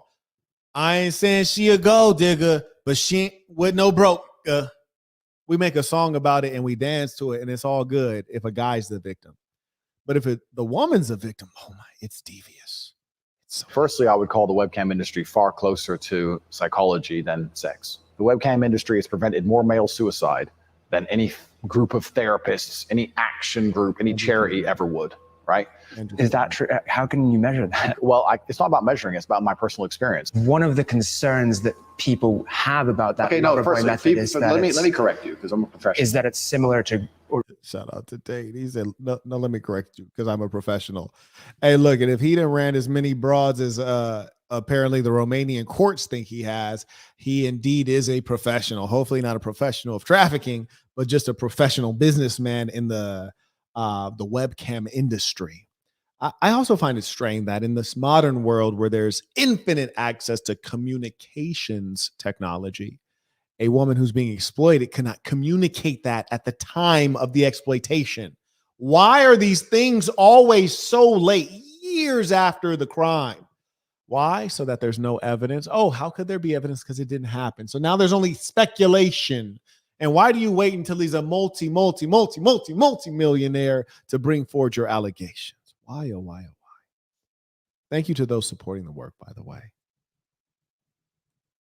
People might consider that a form of grooming. Okay, so I'm a professional, so I have to I have to change what you just said. I have to at least challenge you on it. Nobody's concerned about anything that happened 10 years ago when a bunch of girls got rich. There's not a single female complaining. Do you think there's not a single female complaining? Have you seen one? Tell me. I actually just said that. Andrew says no woman has complained about him personally. He won't let us speak to the women who work for him, so for now it's difficult to verify this claim. But I have spoken to many women who complain about the effect Andrew's rhetoric is having on their lives. To protect them from harassment, I've agreed not to name them. First off, when he says, oh, but I spoke to many women, but I won't name them. Okay, buddy. Look, I spoke to many men who said you're a douchebag and you're missing a left testicle. I spoke to many men who say you're a douchebag, you're missing a left testicle, and they know for a fact because they observed it when they were railing you. But I won't name any of them. My ex-boyfriend was radicalized by Andrew Tate to the point of threatening to release revenge porn unless I took back what I said on social media against his sexist, misogynistic views. Thank you. So basically, you were insulting the gentleman in the public sphere, smearing his name, and he had to leverage something to get you to act like a civilized person. So the narrative is not about the fact that you're going out publicly bashing someone, which is completely immoral and unnecessary. And you probably did this because he didn't want to be with you. And then he leverages something that is equally as reprehensible, but he's the bad guy. Okay. Got you. You know what? I need to make a t-shirt that says misandry. Can you write that down? I need a t-shirt that says misandry. People need to learn that word, misandry. Yes, indeed. Saints, I'll give you some time to send in your comments, questions as we wind down. We'll keep going if people support the worker. Otherwise, I'll just assume we've gotten our fill for the day, and I don't want to belabor things. It's like a virus, the things that he's spreading. The scariest thing is I have no idea if the next guy I meet could be an Andrew Tate fan. As a teacher, it's definitely worrisome. There are boys who look up to him, especially those that may be vulnerable and they're sort of going to go into the real world carrying those violent views with them. I'm 14. The boys at school my age think that it's okay to say horrible things like women are man's property and they get to do what they want with them. It makes me really disappointed in my generation. Love, your generation of people are disgusting. You should have way more disappointment among a variety of areas. Your generation doesn't even know if they're a boy or girl. So who are you even talking about? Andrew's view. Akeem says, peace to the Saints tuition. Peace to the Saints. Shout out to Akeem. Represent a new era in modern misogyny. Start talking to some bitches and say, me and my man are gonna fuck you. Where you can now not only talk openly about subjugating and objectifying women, but doing so actually garners millions of committed fans. They don't believe the level that you can operate at when you're actually a G. The most hardcore of them have traveled here to Romania, to join the War Room. The War Room is a fraternity. We're a brotherhood which is designed to inspire the best from our brothers. They have to have the mentality and the pedigree to survive. There's tests, and if you do them, you can stay inside. At the top of Andrew's fraternity is a small group of wealthy and powerful men who all stand to gain significantly from the expansion of his empire. This inner circle is not happy that I'm here. Yeah, low key, I can't even say I'd want to be on camera. You dig? Like, especially the way they taking the boy down. Matthew's back on Cash App with tuition. Shout out to Matthew. Okay, and by the way, last time I was saying the creed, which is when we're ending, someone sent in a question. So send in the questions now, because I guess unexpectedly, apparently, I will end and then it'll be too late. Carrying on. After our testy exchange this morning, Andrew invites me to watch him train. Have you ever boxed before? No. But it turns out. Shocker. Have you ever boxed before? No. You ever boxed before? No, I haven't. You ever boxed before? Well, does it count if a man's standing here and his balls are here and I'm doing this? Except what I'm doing with my hands, I'm actually doing with my lips. Does that count? Okay, Darius said, would you join the War Room? No. Why would you be a man if you've never thrown? I wish Tate would have asked him, have you ever gotten to a fist fight? Just forget boxing. It's a sport. You ever gotten to a fist fight? If you've never given out a bloody nose or received a bloody nose, you have missed a major aspect of growing up as a male. Something's wrong. Something's not right. Your part of your nature is suppressed. You're controlled by fear. He's planning on teaching me a lesson. There you go. I appear to have unintentionally walked into a situation where Andrew Tate is going to train me how to box. Punch me. Punch me. Knock out. Oh, look, you're bleeding already. It's only round one. We've only warmed up. Keep going, bro. We've got 10 more rounds. No fucking way. I meet and get punched in the face by the inner circle of the War Room. In the world Andrew is creating, not only are women to be subjugated. I'm very happy that this little sweet Pop-Tart was able to get punched in the face one time, because one, he needs that. Actually, he needs to be punched in the face a number of times, but just for character, at least he got to figure out what that part of life is about. Appreciate that. I hope they give him a little bit more. I was actually about to end. I just want to watch this part for my own personal enjoyment. Sorry, that almost felt like I got knocked out. But men defined by their capacity to inflict violence. Okay. Tap out. Aww. You stopped. You were like, all right, pause, time out. Like if that were having a street fight, would someone stop? No, so that's your reaction. I need to fight back. Yeah. Does that make sense? Yeah. Yeah, she. The War Room is a network. He quit. Aw. Lets you know the measure of him. He quit. Aw. You're the Vice News reporter. You're sparring in a controlled environment. You know no one's gonna kill you there. And then you quit. Aw. Adonis said, peace to the saints. Great content. Appreciate it, Adonis. Saints, let us no, there's no carry on there. I think they're good. Saints, it has been a pleasure to have this time to fellowship with you. I want to thank all of those who are members at patreon.com/the Saint and the Sinner who support the work. I want to thank all of you who came here. You hit the like button. I want to thank those of you who sent in your super chats, your support. It really does mean a lot. I appreciate the ongoing support, and we're building something really remarkable here. St. Diaz said, carry on. We need this ism. Okay. All right. He got it. All right. I was told the end is the best, according to the chat. Oh, really? Yeah. Oh, well, let's see if we make it there. I'm going to pull up my screen again. It's the best. Does that mean that the young boy going to get punched in the face again? I rather enjoyed that part. Being honest with you, that was the highlight for me.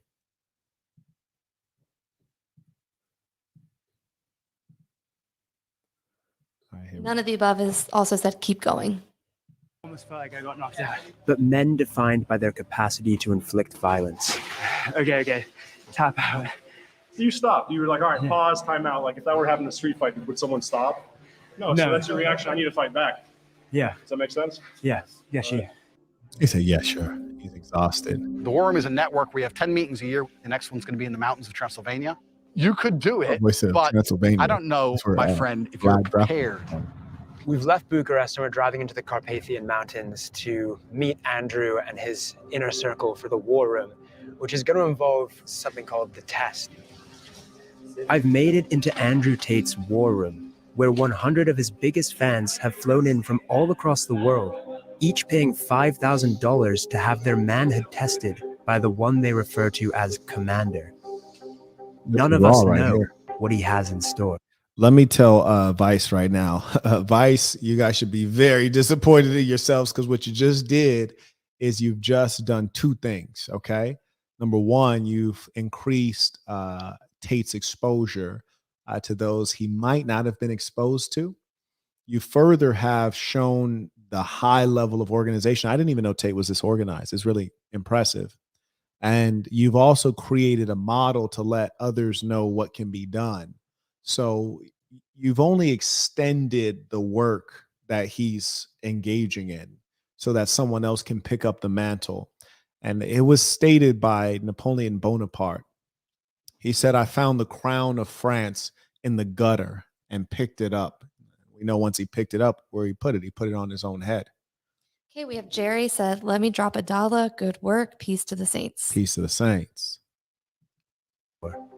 I welcome you all to the test. There is a cage fighting event, and every single one of you has been paired against a professional fighter. You will fight in the cage. That's ruthless. On national television, and it's a real fight. This dude's an animal. Oh, that was ruthless. Oh no, this man's an animal. I thought I was ruthless during the conference when I said, you know what? We all need to do some sparring. This man's ruthless. I like that. I'm entertained. There are two paths you can go down. You can agree to fight, or you can decide that it's not for you. You have 1 hour to think and make a decision. That's going to be a hard no for me. Maybe I'll do a yes, just to learn a little bit more of what happens, and then definitely pull out at some point. Does anyone have any questions to ask me? There's no training before this fight. If you've been walking through life too lazy to fucking train, is that your problem or my problem? Oh, no. Look at that guy. No. Oh, that boy's stomach sitting on his lap. Why is his stomach sitting on his lap? Like his daughter. The Matrix said, please make it to the end if you have time. We need this breakdown. Peace to the saints. Peace to the saints. The Matrix then showed up. The Matrix then came for me too. Shane sent a cash app and said, peace to the saints. Peace to the saints. I'm going to make it to the end based on you all. The way I always look at it is that a man's time needs to be used productively. And one thing I know for sure is that people pay for value. So if something's valuable, they pay for it. If it's not valuable, you're just kidding yourself. I don't want to be like a delusional. You ever see one of those thoughts out in the world? They're taking a bunch of photos of themselves and then they're posting it, but no one's looking at the photos. And you're like, why are you doing that? I don't want to end up like that. I couldn't help overhearing some disagreement within the war room. He wants to talk to you, wink, wink. What the hell are you doing? What's It's gonna be fine, bro. We have an ambulance, we have medics. No one get fucking knocked out. Don't worry about it. At the center of it all was Andrew's right-hand man, Iggy Semmelweis. Iggy? Hold on. Here I will. Like, I don't know if I trust anybody named Iggy. Okay, we have Tony sent a cash app or super chat. He said, how honest should you be with a woman? Should you lie because a lot of their lives and appearance is a lie, or be honest for your own integrity? You're correct in that much of what you get from the female is complete dishonesty from her appearance. Can we just double down on the appearance part? It's like, good Lord, everything fake head to toe. Yet they want a real man. The irony and the delusion. Anyways, point is this. You keep them on a need to know basis. What do they need to know? Not a damn thing 99.9% of the time, but they are very inquiring minds. They always want to know who, what, where, when, and why. I tell you this, truth or silence. You tell the truth or you say nothing. And that's a good lesson for all of us. We all must be reminded of that. And I can assure you that a clever woman, if you're dating a woman of average or above average IQ, oh, she gonna bust you. They're slick, which is to say you can't hustle a hustler and you can't outlie a liar, and they're all liars. So you try to lie to a woman, you're gonna get busted. The bravest thing to do is to go with the truth, and the wisest thing is to go with silence, which is to give them nothing. Okay, Carlos said, peace to the saints. Peace to the saints. David said, for the overtime fund. Let's work. Michael said, Marquett, if you're looking into affiliate marketing for Sasson, feel free to hit me up as I've made MM with it. Okay. All right. All right. Shout out to Michael. We have 80 Sports Fitness said, peace to the saints. Peace to the saints. And on Cash App, DeHaven came back and said, I'll body all of them, LOL. Easily. And Ricky said, we appreciate you, MDB. Appreciate you. Carry on. Shout out to Ricky. That's Ricky that comes through like every time. Yep. Shout out to Ricky. Will share with you my secrets. He's the self-proclaimed greatest hypnotist in the world. You will learn the power of hypnosis. And seemed to have an agenda that expanded beyond the war room itself into something larger and darker. Your sons will marry their daughters. Your daughters will marry their sons. You will create legacies. Enjoying those juicy steaks, that finer scotch, those smoother cigars. He refused to speak to us, but it's clear that he has a big role to play in whatever the war. Hey, shout out to him. He said he refused to speak to us. I don't blame him. Go ahead. Kirk is back on Cash App and said, I hope they don't do you this dirty, disgusting. You talking about Vice? I don't know. Yeah, they gonna try. They gonna try. War room's real agenda is. This is the war room of Andrew Tate. Welcome to the test. Now is decision time. You are getting in the cage to fight a professional fighter who is trained to hurt you. Anyone who is fighting, please stand up. Anyone who is not fighting, you can stay seated, and we will begin the other program. That's so foul. He's like, if you're about to throw these heads, catch this fade, go ahead and stand up right now. If you're too scared, go ahead and stay in your seat so everyone can stare at you. I personally, that guy whose stomach was sitting on his lap, that guy, I want to see him fight. And I just hope that Vice, for some strange reason, was like, out of all the people, we're going to show his footage, even though he's completely irrelevant to the overall arc of the story. I just hope they show his. I like to see fat people fight. Why is that? What's up with that? I'm not sure. Okay. David said, I also like old women. Just side note. Okay, go ahead. David says, sir, you should run for president. Peace to the saints. Peace to the saints. And we have Joseph said, tuition, peace to the saints. Peace to the saints. Just like that, a third of the room decides to get beaten up for Andrew Tate. What happens to the people who said no? What a clown. He said they decide to get beaten up for Andrew Tate. Well, what if they decide to go throw hands because it's something they've never done and they probably may never again have the opportunity to fight a professional fighter or to do it within this circumstance where there's a medic and an ambulance on scene and they want to push themselves. That's what they paid for. They paid for an experience to push themselves, and that's what's being facilitated. What a clown here. He makes an interpretation, his own negative, biased interpretation. Doing something slightly different, describing the reasons they didn't do it, how that affects their life as a whole, whether they're going to make any changes in the future to be more ready for opportunities. That's where honor comes from, right? From victory. One of the men who said no agrees to speak to us as long as we hide his face. Wow. Why did you say no? I have been in the ring before, but just sparring. But I was like, fuck, professionals and Russians, like they guys are serious. I was just too scared. So then afterwards, I felt bad about myself and I was angry at myself because I came here to be tested. Andrew Tate has obviously said a lot of kind of controversial things online. Yeah. What do you think about that? A lot of things are very controversial, but I think the bottom of his message is a very, very positive one. Because if I'm not tough on myself, nobody else will be. Nobody really cares about me if I don't care about me, right? That's what I learned from Andrew Tate. People who decided this morning and people who decided at a later date here, please. We have a chaperone following us. We've been told that we're not allowed to talk to anyone. What about in passing, asking people like, what single question? Let me run this by Tate before we film. No other comment. Okay, all right. Would you be up for that? Yeah. Our chaperone vets who we speak to and tries to heavily control our questions. What do you do? Show that you're not some sort of growing extremist for this. Why did you join the war? I don't want to be fucking stagnant. I need to grow. It's just a fundamental shift in my mindset. What I think could be bad is always good. Before the war room, I used to think, why is this happening to me? Now, what is this trying to like teach me? About Andrew Tate specifically and the things he says online, the things that get him negative publicity. Why does the boy look so disheveled? That's one thing you have to observe about today's liberal is that they're a filthy individual, and their outer disheveled appearance is a representation of the chaos that is molesting their mind. There is something wrong with these persons. I don't know what happened. I don't know if Uncle Rollo, what's a name for a weirdo? Uncle Eugene, exactly. Uncle Molestany didn't touch them. But look at the boy. Is that a drunk collar or is that a V-neck? So you damn near can't tell. And he has this shirt, which is like the love child of a denim shirt and a cotton Oxford. You can't even tell what it is, right? It looks like it's like a stretchable dress shirt. This is weird as hell. And then he has this messy, scruffy look that would look raw if he was masculine, but it doesn't look raw. And that's why men grow out the beard. It's masculine. But he just too sus and frail.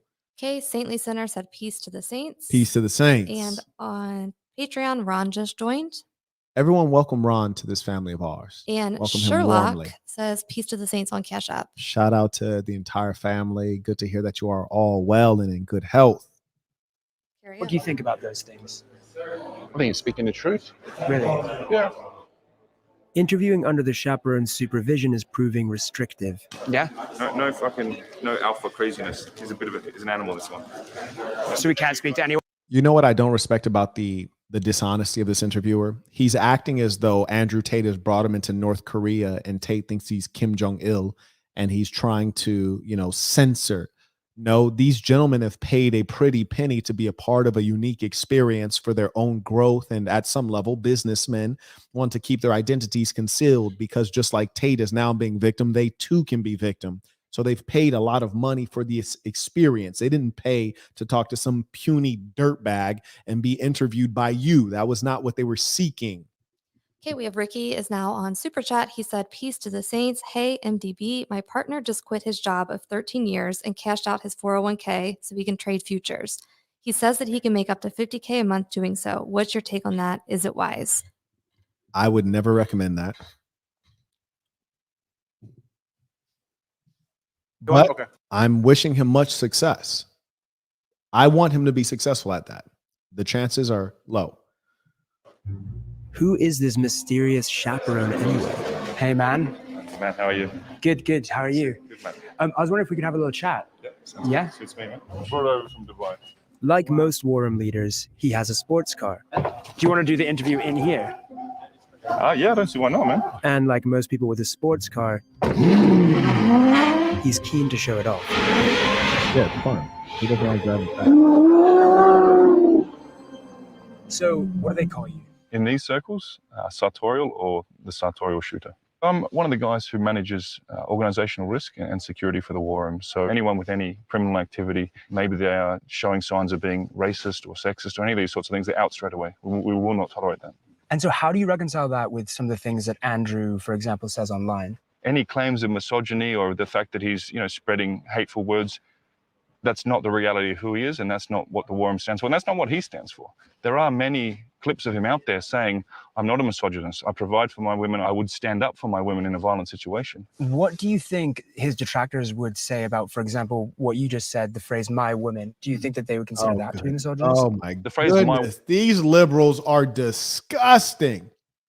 And don't confuse yourself into thinking that I would call myself a conservative by the definition that is currently in currency in the United States or in UK.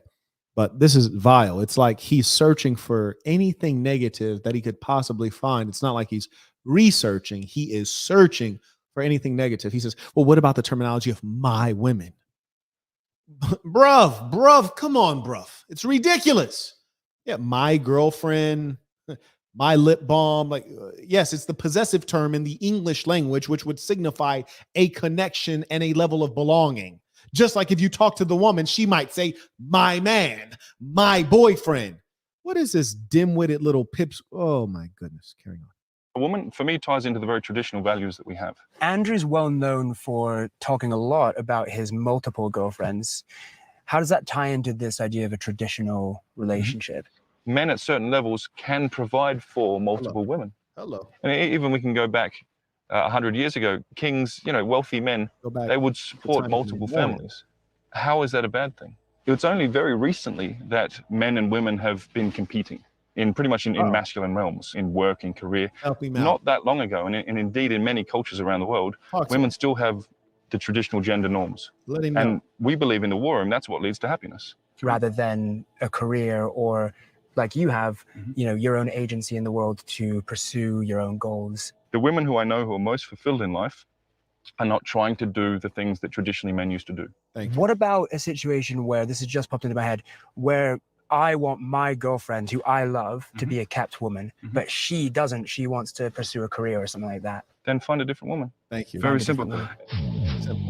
The core belief driving the war room and what men here are seeking is a misogynist fantasy of a time when they were kings and women were subjugated. It's at the heart of what Andrew Tate is selling. Just look at the tweets of Iggy Semmelweis, his second in command. Wow, look at how dirty that was. That didn't make any sense. So first off, no matter what is said, this little fella with the one ball, everything is going to be misogyny. But the second piece that's quite curious is that he's trying to attack Andrew, but he says, well, yeah, this is misogyny. Just look at Iggy. Look at what Iggy says. Whoa, my boy, I thought the documentary was about Andrew Tate. That's like saying Marquett Devon Burton is a jerk. Just look at what Kevin Gates says. What does that have to I thought we were talking about Marquett, right? Okay, none of the above said that Iron Man villain is spitting. Yeah, no, he was. Look, he was though. Shout out to him. He really was. My webcam girl is home 100% of the time, has no time nor interest in going out. She sleeps, cooks, cleans, does her shows, gives me all the money, gets railed by me and our girlfriends, then smiles, thanks me, and goes and does it again tomorrow. Welcome to the war room. Thank you. This is the war room of Andrew Tate. Now, it's quite possible this next story has passed some of you by, but you would be in a minority. As the war room members and I are bussed to the... Now, one thing I want to make a note of is, Andrew Tate's war room concept is a bit of a misnomer. I understand what it is as he intends it, but the war room as a concept usually would be like a place where generals meet to strategize, to take some offensive or even be on the defensive. So I remember when this term was mentioned to me a while back, I didn't quite understand what he meant. And now Vice has helped me with that. Vice, thank you for promoting his products and services and image even more, even though you're trying to hate them. Haters never prosper. And as my grandmother would say, God don't like ugly, which I think means God hates Caitlyn Jenner and Greta Thunberg. Fight location. The world begins to talk about Andrew Tate with a new intensity. He is a 35-year-old influencer who's been accused of spreading rape openly culture. condones and celebrates violence against women. Hitting women. Kids are acting like the things that he's saying is like revolutionary. 11-year-old boys, they love Please Andrew stop Tate. looking up to Andrew Tate. He is a bad guy. Aww. With the PR crisis going on, Andrew's team are eager for some good press. So they send an extra friendly chaperone to sell me on the benefits of the war room experience. I'm Alpha Wolf. Okay. My role is to be Alpha Wolf. Hold on. Was that I swear I seen this boy somewhere on the internet. He looked like I made a video about him. I think his name was Alpha M. He looked like Alpha M. This man has showed up. I'm Alpha Wolf. Kind of sound like one of those, like when you watch those old movies where they basically are like racist movies against Native Americans, and they give the Native Americans all these names like, hi, I'm Sergeant Blackfoot. He showed up. I'm Alpha Wolf. No, your name is Todd Smith. Actually, you're Todd Smith, but sure, carry on. Alpha Wolf. Do you mind if I call you AW? Hi, I'm Alpha Wolf. Yeah, if I was Tate, I'm like, oh, please just cut that part out. Just he calls himself that. Just cut that part out. It's okay. I had to rewind that. That was great. I'm Alpha Wolf. Okay. No, one more time. On the benefits of the war room experience. I'm Alpha Wolf. Okay. No, just one more time. Just the last time, I promise. Me on the benefits of the war room experience. I'm Alpha Wolf. Okay. My role is to be Alpha Wolf. Okay, fair enough. Life is all about how you deal with the pain and how you move forward. You're going to learn a lot about yourself as a man. So take it, make the best out of it, and grow as a man and be tough. All of the men in this room seem to be taking this incredibly seriously. What's your goal for the fight? Of course, I'm going to try to win. Take that seriously. I see a lot of contenders right there who had the guts to come right here in the cage. If any one of them win one fight, I should expect less of Brother Tate. All their Thanks, girls. Biddy. This is the culmination of Andrew Tate's pressure cooker of male insecurity. You're a fucking broke. Now, notice how they try to turn left to right, up to down. This is the sickness of our society. Evil is trying to appear as good. Male is trying to appear as woman. You have this boy who's too scared to engage in the combat sport, stating that this is a pressure cooker of male insecurity when he himself is not secure or confident enough to even get in the ring. Yet from the position of commentator, he has so much to say. Ramsey sent a PayPal. He said, it's comical. DJ Academics and his goons, they say you're a fraud, yet they can't keep your name out of their mouth. They act like they don't know you, yet they watch every move you make. Everything. I think there's another video. Like DJ Khaled said, another one. Yeah. It's a beautiful thing. And, I would make response videos, but as long as they keep on making videos about me, I don't need to say anything because I'm already in the audience. Thank you. Thank you. Shout out to Livingston. I just want you guys to know I've hurt their feelings. And this is the difference between, say, myself and a DJ Fatademics or a Molestiny. When I say something about them, it's number one, true. And then number two, it hits their weak hearts and it digs at their insufficient self-esteem. When they say something about me, I just chuckle. It's like, bro, I have been stabbed before, jumped. I've had major problems in real life. I grew up in poverty, in the ghetto. Nothing you can say will bother me at all. And more importantly, none of it's true. So it makes me chuckle. Carrying on. You are poor. I'm the only guy on this fucking platform flying around in private jets with 27 cars living this lifestyle. Most of you are not too stupid to become rich. Let me validate that. He said, I'm the only guy with 27 cars flying out of private jets. I can't sign off on the private jet part, but 27 cars. If you have 27 cars, I'm going to go ahead and say you might be the only one for sure. Are you That's like damn near inconvenient to have 27 cars, isn't it? That's almost inconvenient. ready? Round one. But while they come forward to gratefully take the beatings they've paid thousands of dollars for, Your hands are lose a little bit of blood. Andrew Tate's future on social media is hanging in the balance. And the public backlash is spreading. It's not. I'm desperate to backlash. ask him about. No, it's not public backlash. It's manufactured backlash. And that is precisely why Vice News turned off the comments on this video. If it was public backlash, if it was popular will would be on the comments saying favorable things to Vice. But what it is, it's manufactured. It's manufactured by big tech. It's manufactured by major media outlets such as Vice News. It's manufactured by government, existing power holders who don't want to see an upstart unseat them. It's manufactured. Irving said, go in, big homie. Peace to the saints. Sir, yes, sir. All of this. But first, I have to get through this ridiculous situation that I've found myself in. All right, let's go. Give it up for Wow, Did I say it right? oh my goodness. His chest is so flat. It looks like his nipples are drawn on. It looks like I know he's going to lose, but wow, he's actually in there. I'd be in the audience killing out. This is hard time. Whatever's going on behind the scenes, watching me get chased around puts a smile on Andrew's face. He gets stripped to the ground. He's about to tap. He tapped. That was about to tap. ASAP. That boy tapped ASAP. He called ASAP Tappy. You heard that rapper ASAP Rocky? He's ASAP Tappy. You know what? He's officially on the over. I can't believe he actually got it. Oh my goodness. ASAP Tappy. This boy didn't want to shed no blood. Those who went all in on their fight came out badly.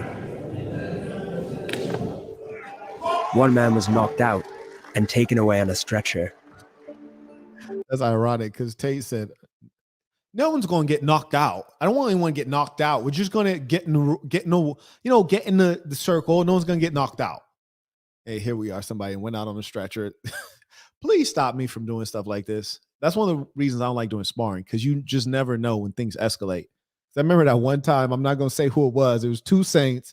One of them I knew had hands. I was like, bro, go slow. The other one we didn't know had hands. And then that boy hands start moving like Ali. I was like, oh God, we can't be doing this on the concrete. Somebody gonna go down. Carrying on. The inner circle had put these men through collective hardship and recreated them in Andrew Tate's image. Fighters. Come here, guys. Come up to the front. See, that's dishonest. He said he's recreated them in Andrew Tate's image. No, he's helping build them into what men have been for millennia. You look at the Zulus, all of those men were warriors. Every man in the society should be a potential soldier to fight on behalf of that nation.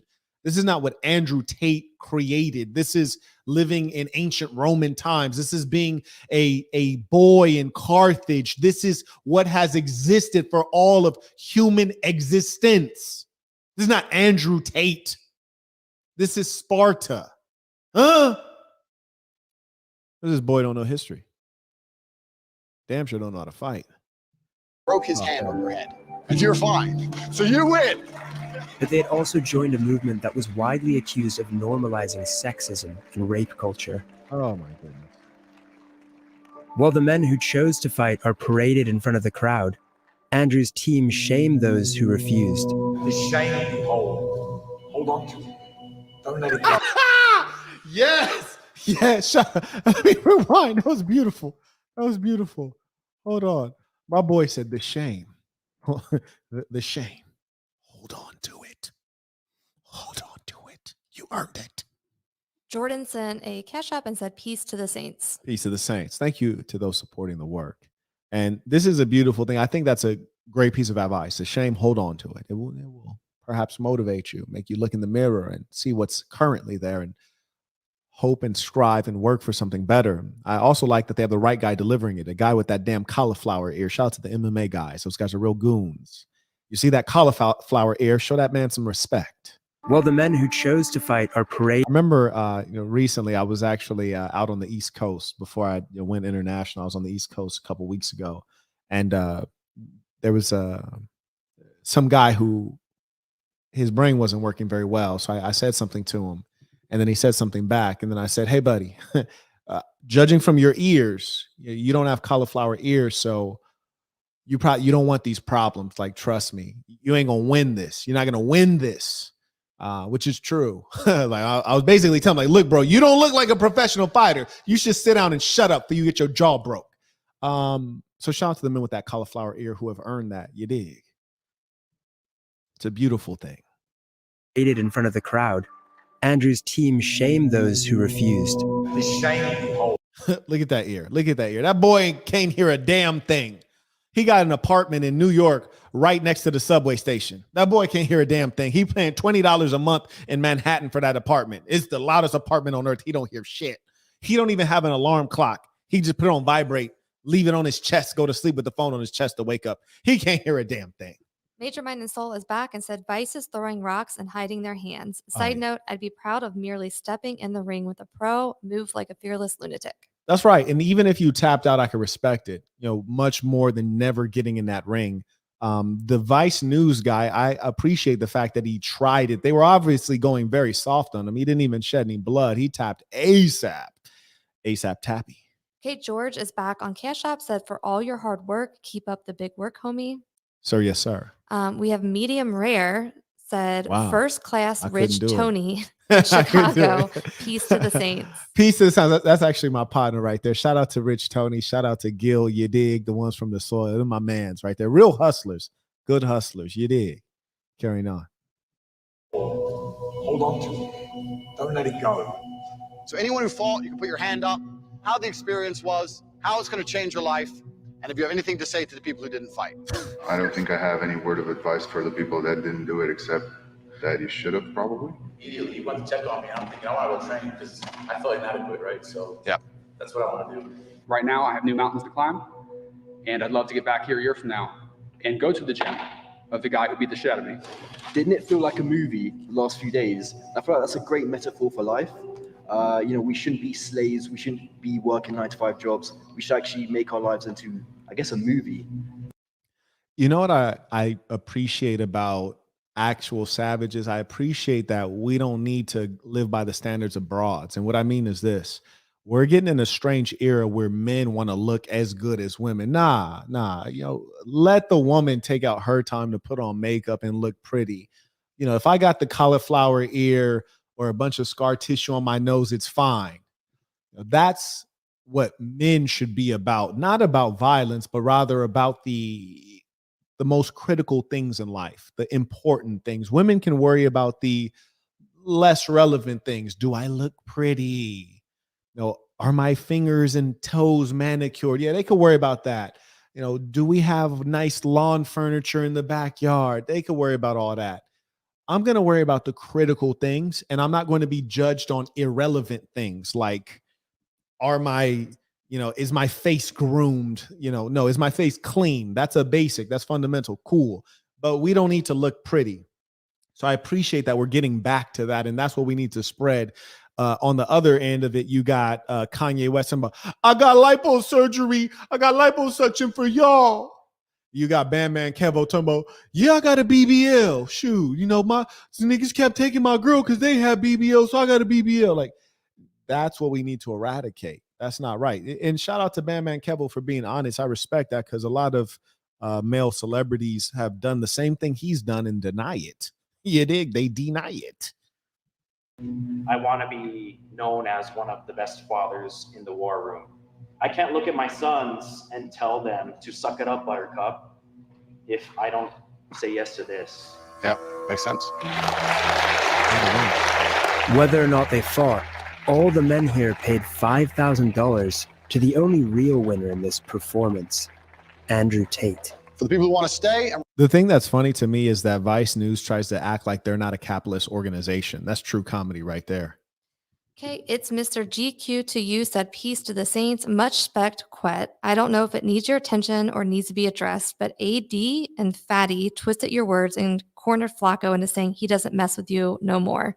He stood honorable and not respecting, though. And not disrespecting, though. Yeah. If you saw my roast that I did of Adam 22, it was brutal and accurate.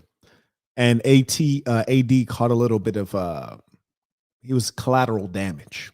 So I understand. And also Adam's his boss. I'm not going to address workers. I'm going to address bosses. So we address Adam. And Flacco is a young man and sometimes pressure bust pipes. So I'll never look down upon Flacco. I'll never have a negative word for Flacco because I understand what happens. And sometimes you have one of your loved ones that they go away from you for whatever reason. But as a wise leader, I knew that was going to happen. I was not surprised. I expected this. I anticipated this. And when you can anticipate, you can dominate. So I'm not surprised by anything like that. But it does sadden me to see him have to make that public decision. But it was also a financial move that was wise on his part. If he says, okay, I'm not messing with the ism, I'm not messing with the saint, then he gets to stay under Adam 22 and continue accumulating capital and clout. And, I don't ever knock anybody's hustle. It's a beautiful thing. He has my blessing. Okay, Zachary came in on Cash App and said, thank you for your leadership. It is my pleasure. You see how I speak about Flacco? I'm a reasonable man here. I'm a reasonable man. Carry on. Indeed. Relax. There's some chicks. Don't know where they're from. Yeah, let's have fun. I hope you all enjoyed it. We're told not to film the celebrations that conclude the evening, and it's not clear exactly what goes on.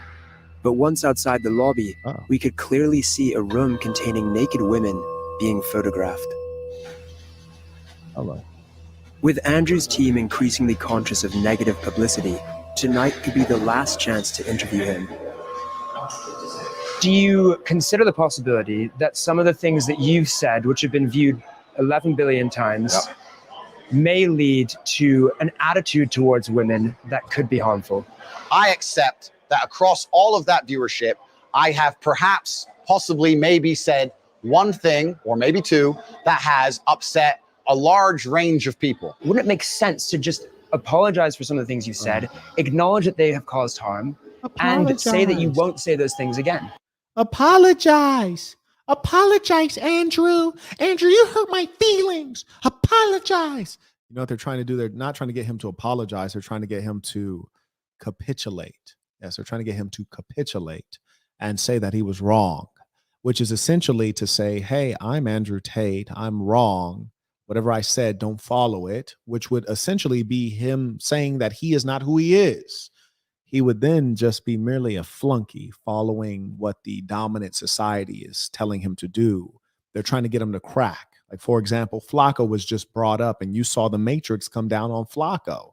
What's the Matrix? The Matrix is the devil Adolf 22 who engages in pornography and prostitutes out his own wife, the mother of his children, prostitutes her out on OnlyFans. And what does he do? He has a couple house Negroes in his house, AD and other Black street people, gang members, not big thinkers, but great followers. And all of these people, including Livingston, DJ Fatademics, the kind of evil culture vulture Jamaican immigrant who talks about the goings on and the beefs between Chicago African Americans, and he drives these beefs and drives the death.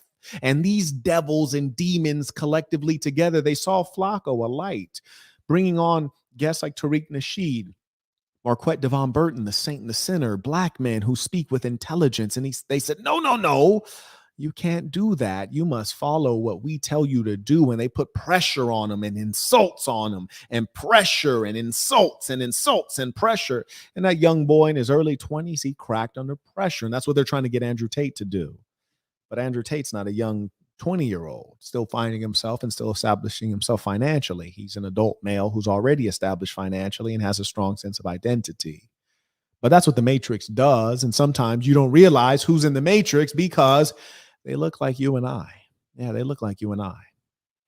But yeah, they're part of the Matrix. They're one of the agents. And I think in the movie, even the agents would sometimes look like normal people, but they weren't. No, and I'll tell you why. I'm not going to apologize for the edits of other people. I'm not going to apologize for the misunderstandings of other people. There's a whole bunch of clips people are making which make me look very bad. That's not good for my life. That's not good for business. The clips that portray you in a negative light also help the algorithm to make you become more famous and more viral. I'm not an expert on algorithms for social media platforms. I do not have most of them installed on my phone. I cannot control what a 15-year-old Singaporean decides to do when he chops me up and calls me names. I can't control that, and I wouldn't try to. There has been a lot of bad press about you. That's made some nervousness within members of the war. And why is that? Well, obviously, when people are going to continue to lie and continue to do very, very shallow, very, very fictitious investigations, people are going to lose faith in you. The media has lost all credibility because you do not try and portray the truth anymore. One thing that stands in the way of truth, for example. Andrew Tate just said something very wise and correct. He said, when they drag you through the dirt enough, the weak minds, the weak hearts, they will step away from you. And that is when you really understand what is what and who is who. And you even gain a better understanding of yourself as you go through that war. Justin Time sent a cash app and said, peace to the saints. Peace to the saints. Carry on. One thing history teaches you is that, persistence overcomes resistance. A great leader will always thrive. If you look at what's called the Long March by Chairman Mao, who is basically the person who founded the modern Chinese state, not the modern Chinese economy, but the modern Chinese nation state. Chairman Mao, there was a time he had a reasonably large fighting force, and then they went through a period of struggles called the Long March, and it indeed was a long march, during which point he lost much of his army and only came out with the ones who were most strong, most dedicated, and seriously about the mission.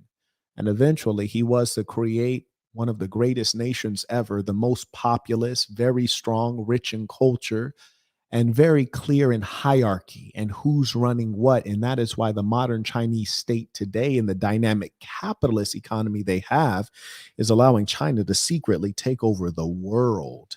Kate Darius is back and said DJ Quackademics and Adam did a podcast last Sunday where they phone called Flacco and called some people who claim to be his classmates in Philly and said he's actually 29. Flacco's definitely not 29.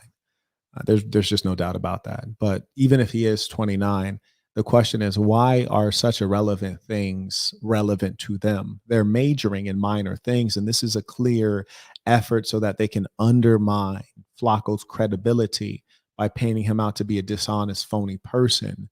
And what they're trying to do is remove all support. And it's ironic that Adam would do this to his own employee. So understand, he's utilizing the same kind of tactics that you're observing Vice News utilize, which is disinformation, quieting dissent. That's why Vice News turned off the comments on this documentary. They want to quiet dissent. And Flacco was a voice of reason and a voice of dissent at No Jumper. And that's what Adam is doing. And what's more that you need to understand is that we have a situation where you have evil and evil. You have Livingston, DJ Fatademics, and Adolf 22. They're both wicked bedmates. They can't trust each other. They don't even like each other, because as soon as DJ Academic saw me on No Jumper, he immediately attacked not only Adam, but he also attacked Adam's wife, who's a pornography actress. So he attacked her and drug her through the dirt. Adam, thinking only of the almighty dollar, ignored it and carried on because he wants a good business relationship with DJ Academics, whom he perceives to have influence in the industry. But one thing I always know is that, you know what they say, you ain't never too live to die, which is a metaphor that expresses, like, no matter how big you might feel, we can all, there's something that can set us all down, you dig? So mind your manners. Example is when we often do documentaries, we have full access to speak to anyone we want. But in this documentary, we've been very closely watched by the sartorial shooter, Alpha Wolf, picking who we can speak to, monitoring the interview. What is it that you're worried that we're going to find out? This little buddy is a very dishonest guy. He says, when we do documentaries, we can talk to anyone we want. That's a lie. I've been in the entertainment industry long enough to know that there are a great many people who are behind the scenes that don't want to be on camera. They don't want to be talked to. Even if you go to a film set, there's a multitude of persons around there. There's the wardrobe person, the director, the producer, the food services, craft services, all of these, the lighting person, the camera person, all these different personalities. They don't want to be on camera. That's not their job. That's not what they want.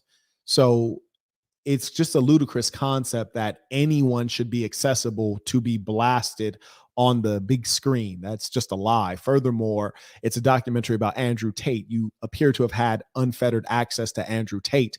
However, access to the clients of Andrew Tate doesn't make sense. Just like if you were to go talk to my banker, yes, he might grant you an interview, but he's not going to say, hey, you can talk to all of my clients who bank with me. No.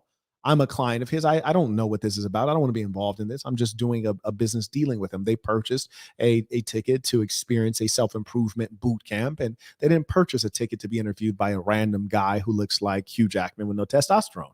Okay, Life is Brian said, peace to the saints. If the Matrix takes out Tate, then you are up next to help lead the way. Keep up the good work. Look, the path is so clear. And as I said, I can see things before they happen. There are different types of individuals. There are those who can see what is going to happen. There are those who can understand things and see them as they're happening. And there are those who don't know what's happening, which turns out to be the masses. They don't know what's going on. Even when it's going on, they don't know what's going on. So, as I said, when you can anticipate, you can dominate. And let's just say we're going to make strategic moves, and we're tallying up all of the lessons of those that have come before us. Darius is back, said, also, LA is your hood. Why haven't your generals marched over to Adam's garage and melted his helmet? We have Mr. New to Town said, as a man, I follow Andrew and Tristan and the Saint in the Center. That's it. All else is just noise. Say no more. Carry on.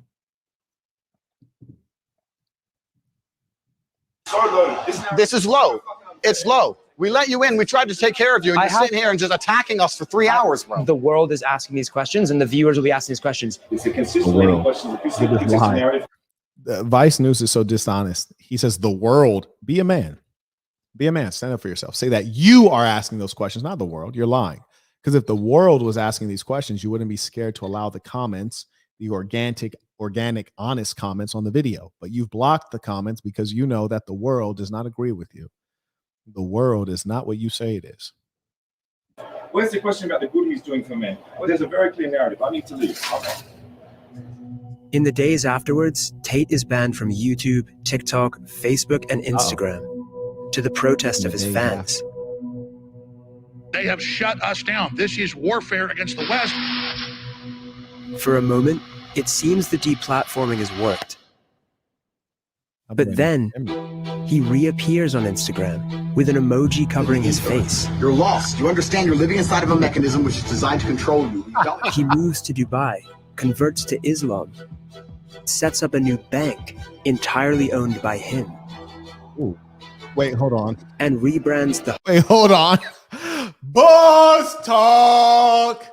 Remind me, I need to start using this damn soundboard. I need a button. You hit the button. That shit says, boss talk. They say the boy. Oh, my camera went off. Hold on. That was crazy. That was insane. Wow. They say the boy then created his own bank. Hallelujah. Praise the Lord. That's a beautiful thing. Wowzer. That's very impressive. Personally, I prefer Abu Dhabi.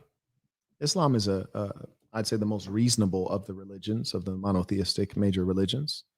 So yeah, let's hear how he's wiggles his way out, temporarily. We all know how it kind of has ended. We know where he is right now, and I'm guessing there are not many comforts in this Romanian prison, because in Romania itself, for an average person, there are very few comforts.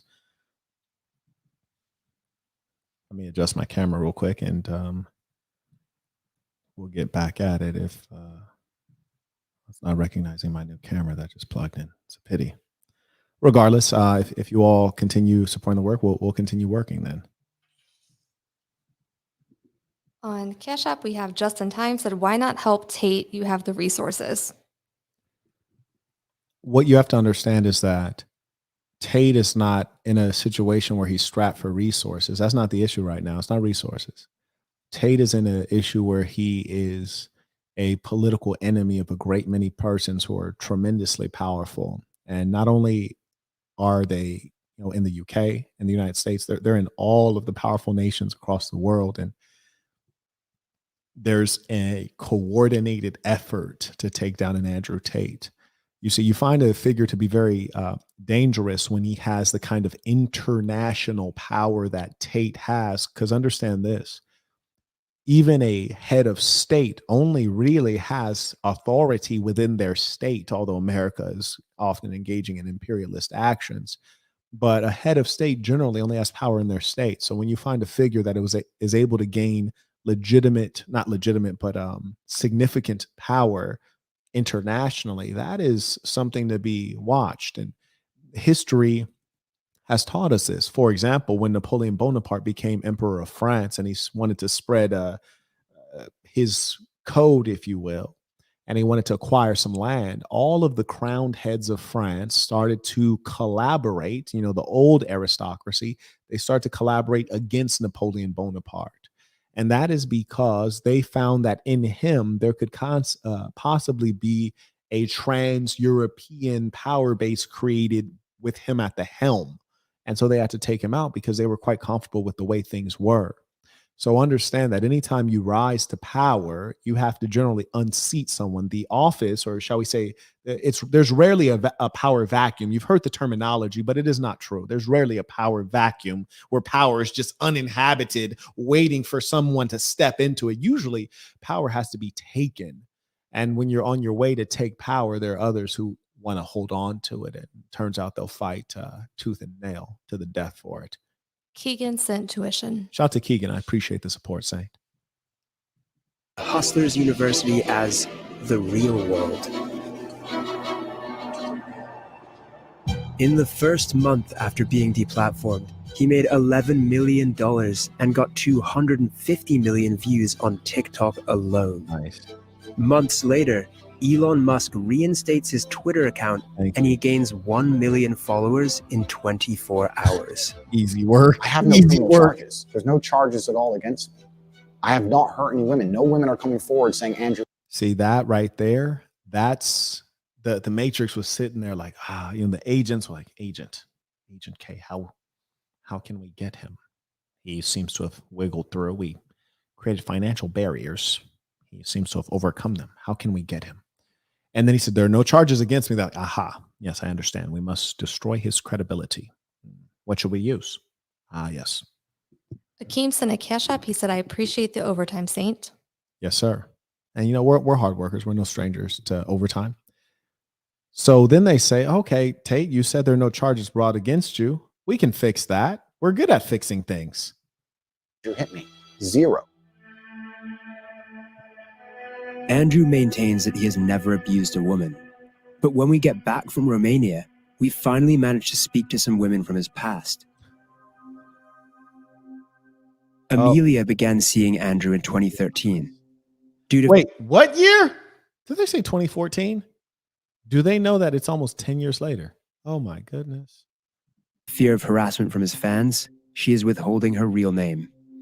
I always knew, even from back in the day, there was always things said bad about him. But when I'd seen him again in 2013, I thought, oh, all these rumors about him may be false because he's actually been really lovely. The first time I went around his house, because before it was like maybe 3-4 times we've gone on dates, we started to make out on the bed.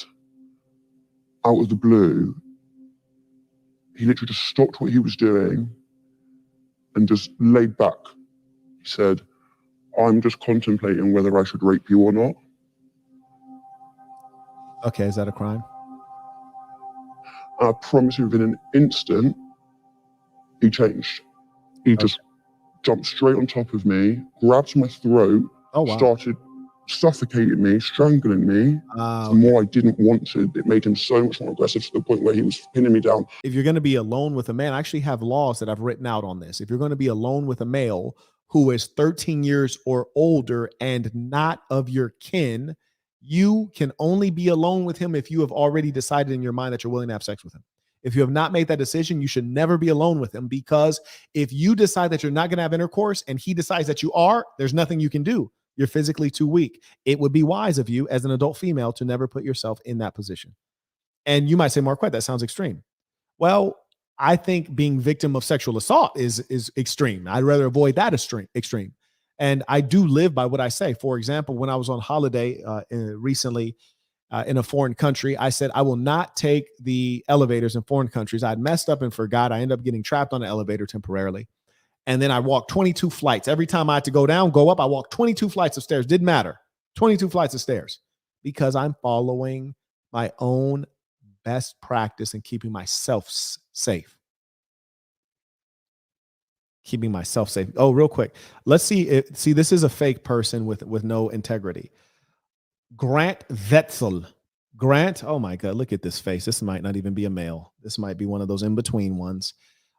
Grant, if you stand for anything, I will let you come on and explain to me how you managed to call me bro, which means brother. So you use a term of endearment, and then you say you are a terrible person, which is an amazing global.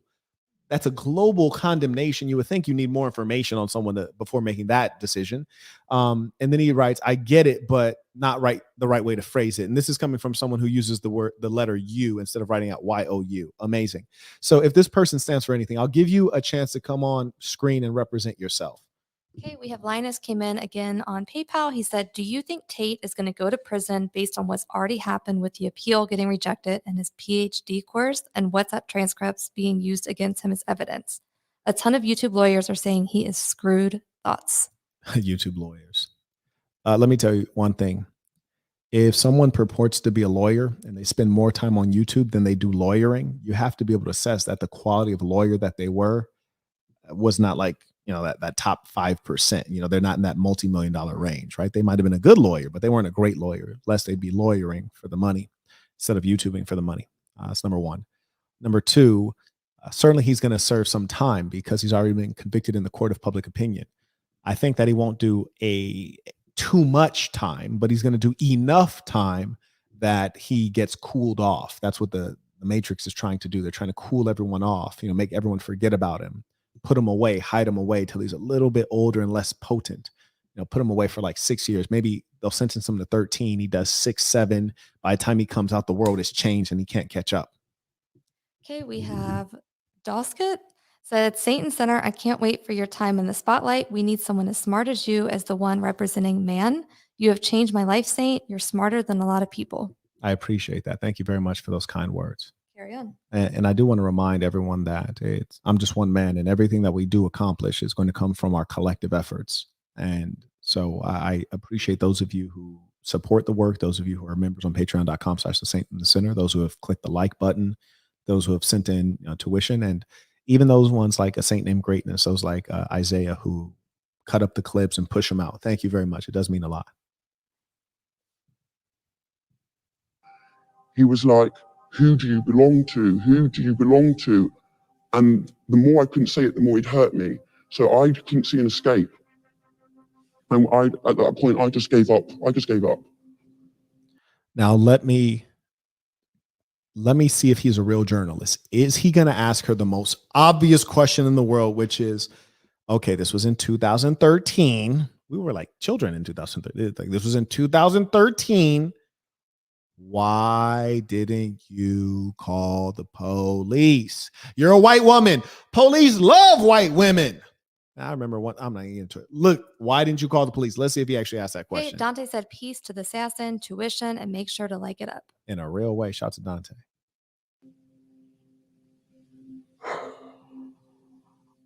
And when it stopped, he went to the bathroom and acted if it was normal. So I'm like, maybe I did. Did I want it? Did I not? Oh, God. Oh, here we go. Did I want it? Did I not want it? Was I raped? Was I not raped? That is stupid. Have you ever ate a whole filet mignon and like, did I eat a filet mignon? Did I not eat a filet mignon? You were holding a knife and cutting it. You stuck the fork. You put the meat in your mouth. What do you mean? Did I not? What kind of, this is mental illness. This is mental illness on display. I definitely said to him, please don't. And he told me, shut the fuck up. Definitely got strangled. I definitely didn't want it. Did he think I wanted it?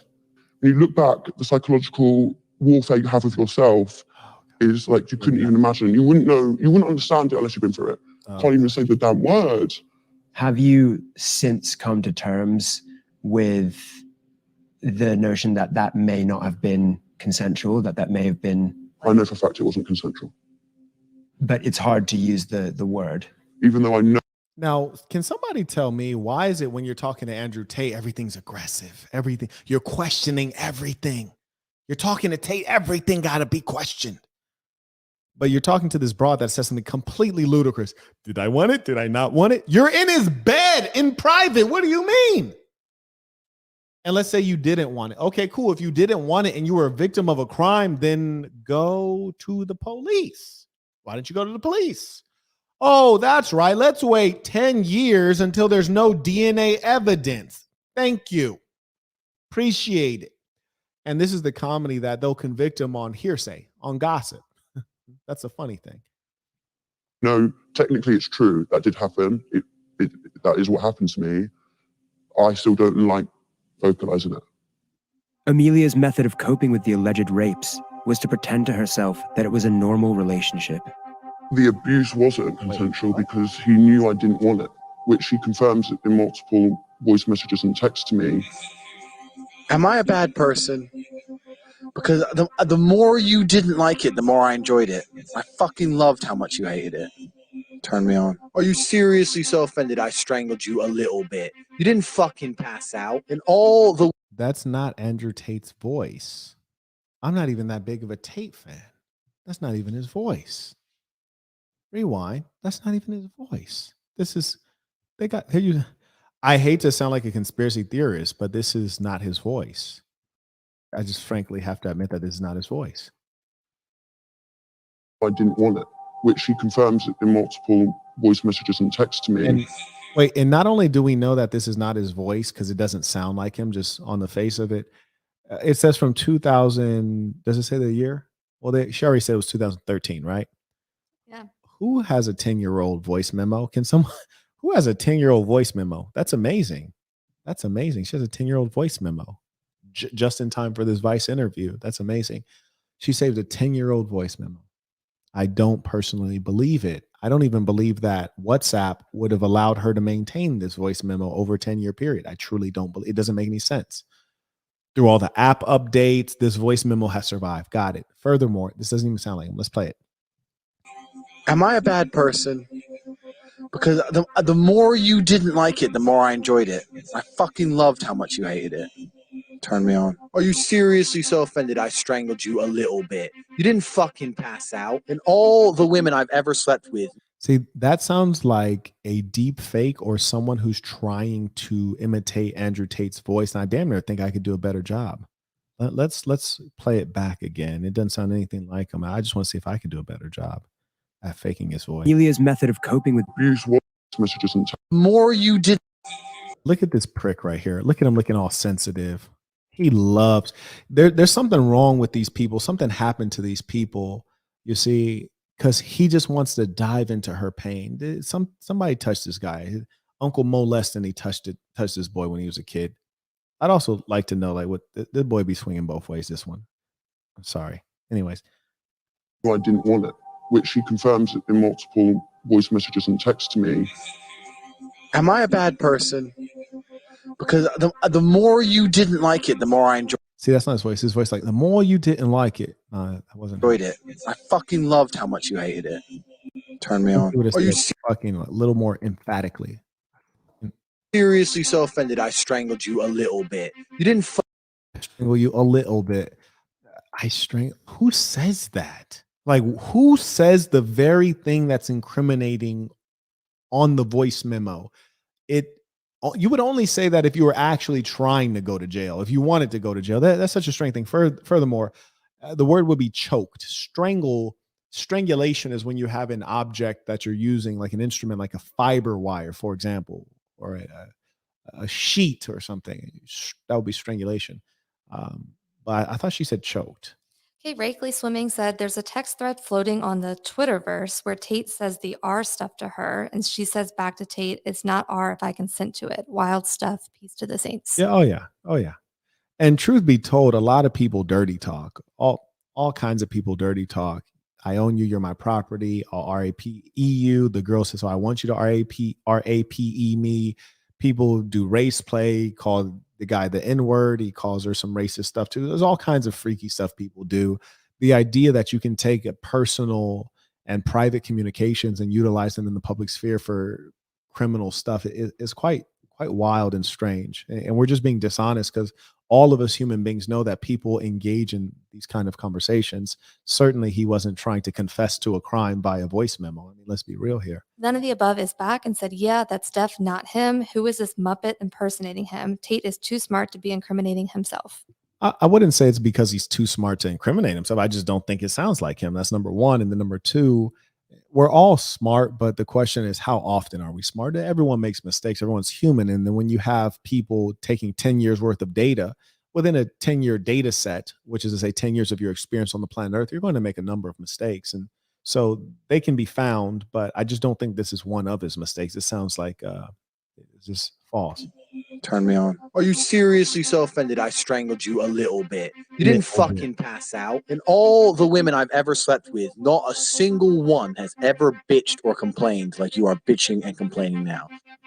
Every few months, Andrew. Funny thing too about persons like Tate who have been in the public sphere, your voice has been recorded many times. You've said a great many things.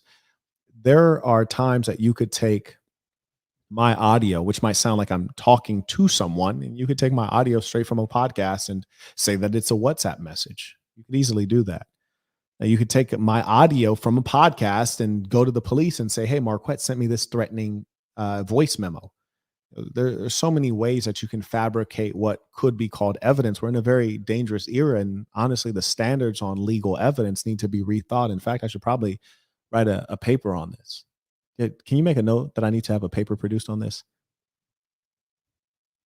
I want to be the first to do it. The standards and what's evidence must change. There have to be like actual, it's sad. Who would send me on a different number messages to remind me of how dangerous he was. I thought I'd remind you of the caliber of man I am. Like that statement right there. I thought I'd remind you of the caliber of man I am. That could be from a podcast. Like, how do we know that's a voice memo? I am one of the most dangerous men on this planet. Scare tactics to make sure I wouldn't go anywhere, go to the police, wouldn't report, would always be under his control. It was always to remind me that he was there. I was scared. After 6 months off, this is nonsense. She claimed she didn't go to the police because she was scared. This was 2013. I just heard of Andrew Tate in the last year, maybe year and a half, right? I heard him a month ago. You heard of him a month ago. I heard of him in the last year, maybe year and a half. What is the idea that 10 years ago she was scared of Andrew Tate? And how is Andrew Tate more powerful than the United Kingdom government? I mean, this is ludicrous. And why is it that we hold women with no level of responsibility? Now this is why the legal standards need to change, because understand this. This is how ludicrous things are in the legal system. An example in America. Say that I go out, myself and my buddy Kanye West. We go out and we catch a body, or I catch a body. Let's say I catch a body, right? I told him we're about to go to In-N-Out and get a double hamburger. Hey, we're going to go get a double hamburger. We go out to get a double hamburger. I catch a body. He's there. Afterward, if I tell him, hey, if you snitch on me, I will kill you. And you witnessed me with your own eyes. You witnessed me kill somebody. So you know it's real. If the police find that he does not snitch on me, he is going to be an accessory to murder, which is to say he'll get jail time for not snitching, even though the threat of violence is more immediate and verifiable. He'll get significant jail time for being accessory to murder and not snitching, which is to say the law holds him responsible for doing his duty as a citizen. Conversely, a female, in this case, says she was scared and has no evidence that he's a killer, has no evidence that he has significant real power, but they're going to take her seriously and not hold her responsible to report that crime at the time it happened.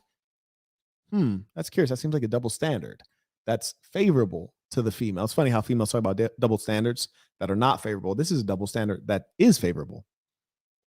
It's curious. She has no legal responsibility to report the crime. Okay, got you. Because she was scared, and that is acceptable in the courts. But if the person who saw me commit the murder that they were not a part of is scared, they don't get to be scared. Okay, understood. Months, Amelia eventually left Andrew when she says she began to fear for her own life. In 2014, she also decided when Seems me that he was there. After 6 months, Amelia. After 6 months? Hold on. You mean to tell me that you got taken advantage of sexually and then you're like, you know what? I think I'd like to turn this into a relationship for 6 months. This is the world we live in. This is the world we live in. You're claiming he sexually assaulted you and then you remain in a relationship for 6 months. If every bitter ex-girlfriend, which is what she is, she's a bitter ex-girlfriend. If every bitter ex-girlfriend can basically utilize her anger to put you in prison, I mean, we're in bad shape. Boomer85 said, peace to the saints. So let me get this straight. This woman kept all these voice messages from 11 years ago, but never filed charges when the alleged assault happened. Right. I mean, this is sad. Eventually left Andrew when she says she began to fear for her own life. In 2014, she also decided to report the incident to police, who logged it. The year after, I got a phone call from a police officer. The year after. So from Hertfordshire Police.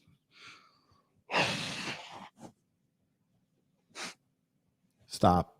You're wearing a black hoodie. She said to me, we have 2 other girls that have come forward and said the exact same thing as you. Okay, cool. Would you please be willing to come onto this investigation to make this case stronger? And without any hesitation, I said yes. You're a hero. And I thought, well, if there's 2 other girls, I'm not alone now. I'm not alone. One of those women was Sally. She was 20 when Andrew Tate approached her for webcam work. Due to fears of harassment from his fan base, she is also withholding her real name. First night that I worked for him, Andrew bought me like 5 bottles of wine. So I got completely drunk because I Oh, here we go. Can one of these women be a normal girl? Look, the first one was the first girl was like, okay, I met him, we slept together. It wasn't consensual, but then I stayed in a relationship for 6 months. And then eventually I reported this eventually after we broke up. Okay, cool. Then the second girl, you're expecting it to be like the same scenario, like, oh man, this guy's a bad guy. He's RAPing women. And you're expecting her to have a similar story, but it goes completely left. I was a webcam girl, which means you were a prostitute, right? You're like, I'm a sex worker, which means I have no morals. He brought me 5 bottles of wine and I willingly drank them. So now when I was sober, I made the decision to do something irresponsible and I engaged in intoxicants to excess. And now I'm about to blame him for everything that happened after that, even though I was age 20, which is called an adult. But only male adults exist. Only men are adults. Women don't have to be adults. Carrying on. Wait, did she start crying from getting punched in the arm?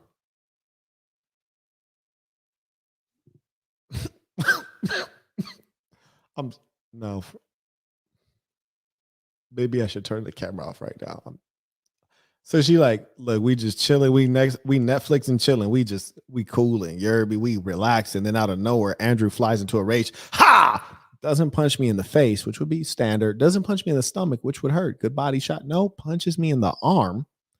In the arm, a very easy place to conceal with a long sleeve t-shirt, such as the one I'm wearing right now. Punches me in the arm somewhere where no one else will notice. And I didn't cry then. I'm strong. I walked to the restroom and then I cried. Got you. Okay. These stories are getting increasingly sus. This is the worst evidence I've ever heard. Shorty basically said, he made me some money. He made me some webcam money. Thank you, Andrew. We were laying on the bed. What are beds for? Sex, whatever. Or sleeping. We were laying on the bed. We weren't sleeping. So he punches me in the arm. I go cry in the bathroom, which means that if he actually did punch me, he didn't see the ramifications of it, like meaning that it hurt me. Then I came back. We had intercourse. She didn't say I was taking advantage of. She said we had intercourse.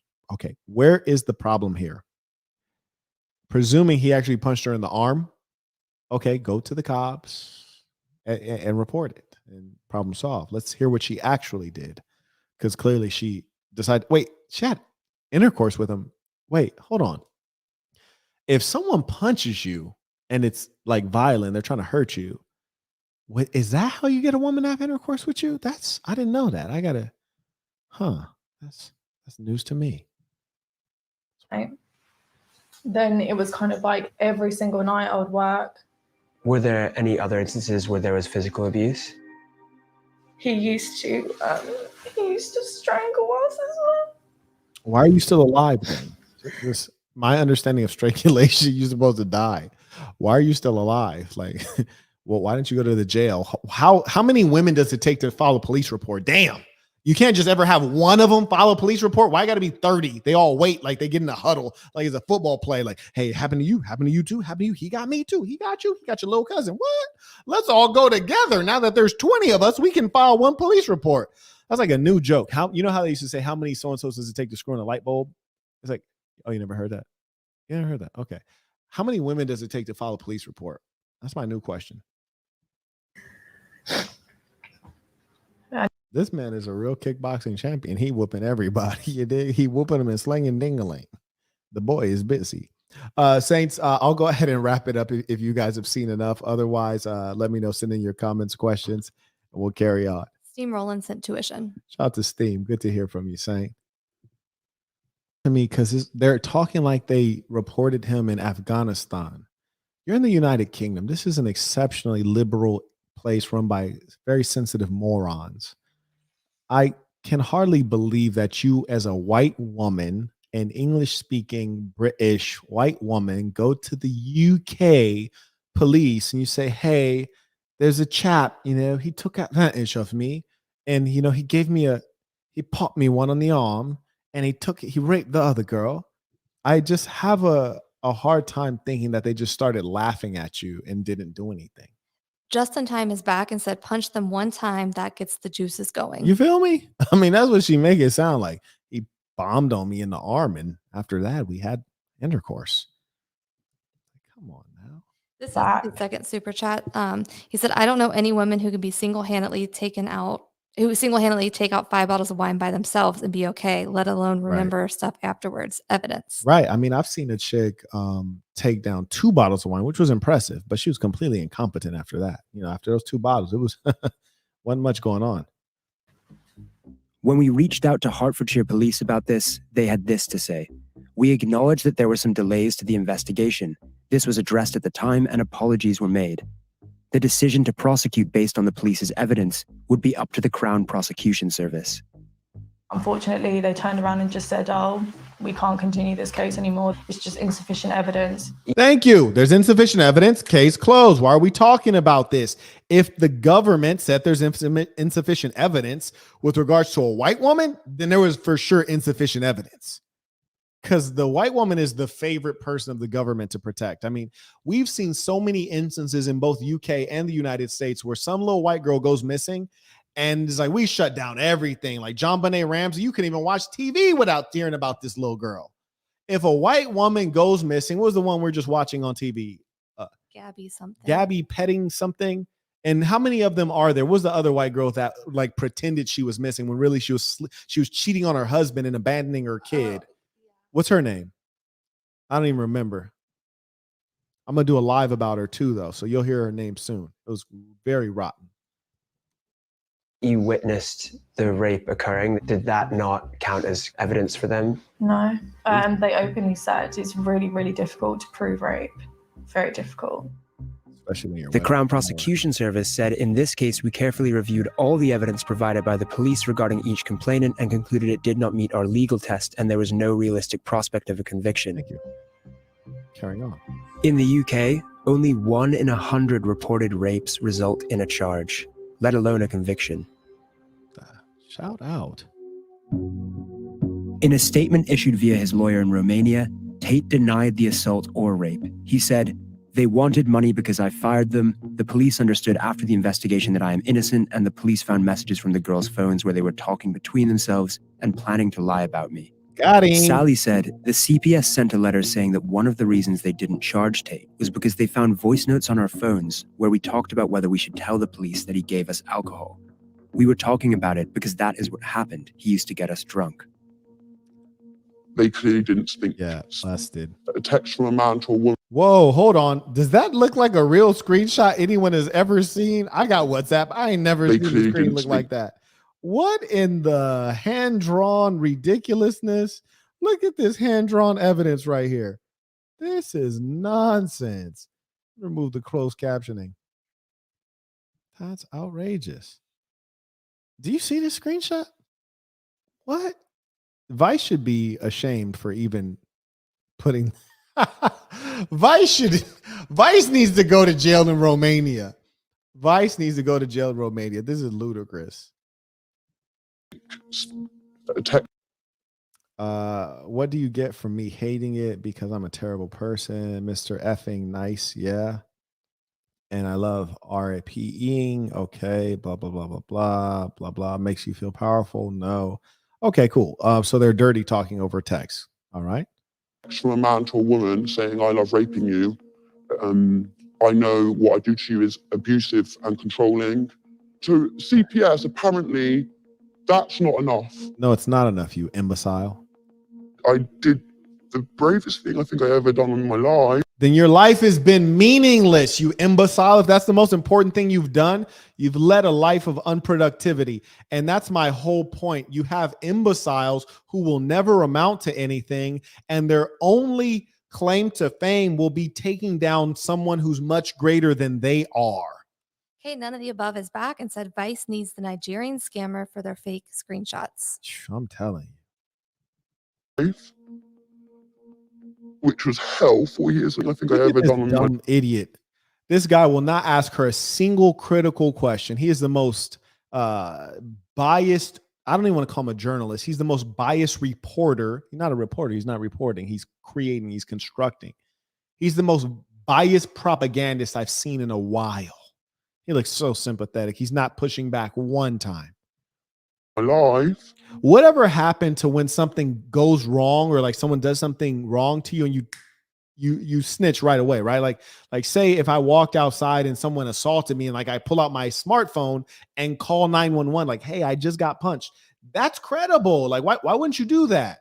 Huh? Like, why is it that when these females were supposedly victim of sexual assault, they didn't say, okay, let's go straight away to the police? Instead, they're like, no, let's not go to the police. Let's stay in a romantic relationship for 6 months and then wait several months after that and then report it. Tony says, I can have me a good girl, but still be addicted to the hood rats. Yay. What precautions can you take to smash these 304s without getting Andrew Tate? Video record it. And when the video camera starts, say, hey, look into this camera right here. Are you under any duress? No, you feel completely comfortable. Call your mama right now. Call your mama on the phone. Put her on speaker. Tell your mama where you're at. And then just go ahead and beat that down on camera and just save it for evidence. That's pretty much all you can do nowadays. It's crazy. Which was hell. 4 years of absolute hell, going through an investigation without anyone knowing, and basically to do it alone. Don't you have a family? Was all a waste. Why are you wearing a black hoodie again? Why? Despite repeated requests, Tate's lawyer did not provide a response to Amelia's allegations. There's no response. It's already been found to be fraudulent. There's no allegation. The Romanian investigation into Andrew Tate and his brother finally led to an arrest on the 29th of December. This is interesting, though, because I feel like when people raid you and you're sitting in your house, you're not fully dressed wearing a leather jacket. You just be at the house fully dressed wearing a leather jacket with a hoodie under it. Like it's obviously cold in Romania, which is probably why I'm not in that part of the world right now. So I have the feeling that they came in there and they're like, hey, bro, you're about to get raided, man. Go ahead, put on some layer up. We don't have heat in the jail. Layer up, and we're going to take you out the back door. Victor said, rewind to that second message. She gave her consent. Peace to the saints. Let's see. You talking about that fake WhatsApp message that Vice had put up? I'm going to need a timestamp. I think it's right here. Oh, no. Where that message at? There it is. Let's see. Okay. What do you get from me What do you get from me hating it? Because I'm a terrible person. Mr. effing nice. Yeah, that was weird. I don't really understand that. And I love RAPing you. He said the second message. Oh, the yeah? This is no, I think there's another screenshot as well. After this one? Yeah. Okay, let's see. Abusive and controlling. To give me a screenshot. I'll see one.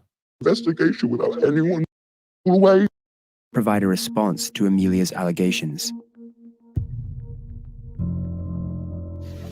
The Romanian investigation into Andrew Tate and his brother finally led to an arrest on the 29th of December.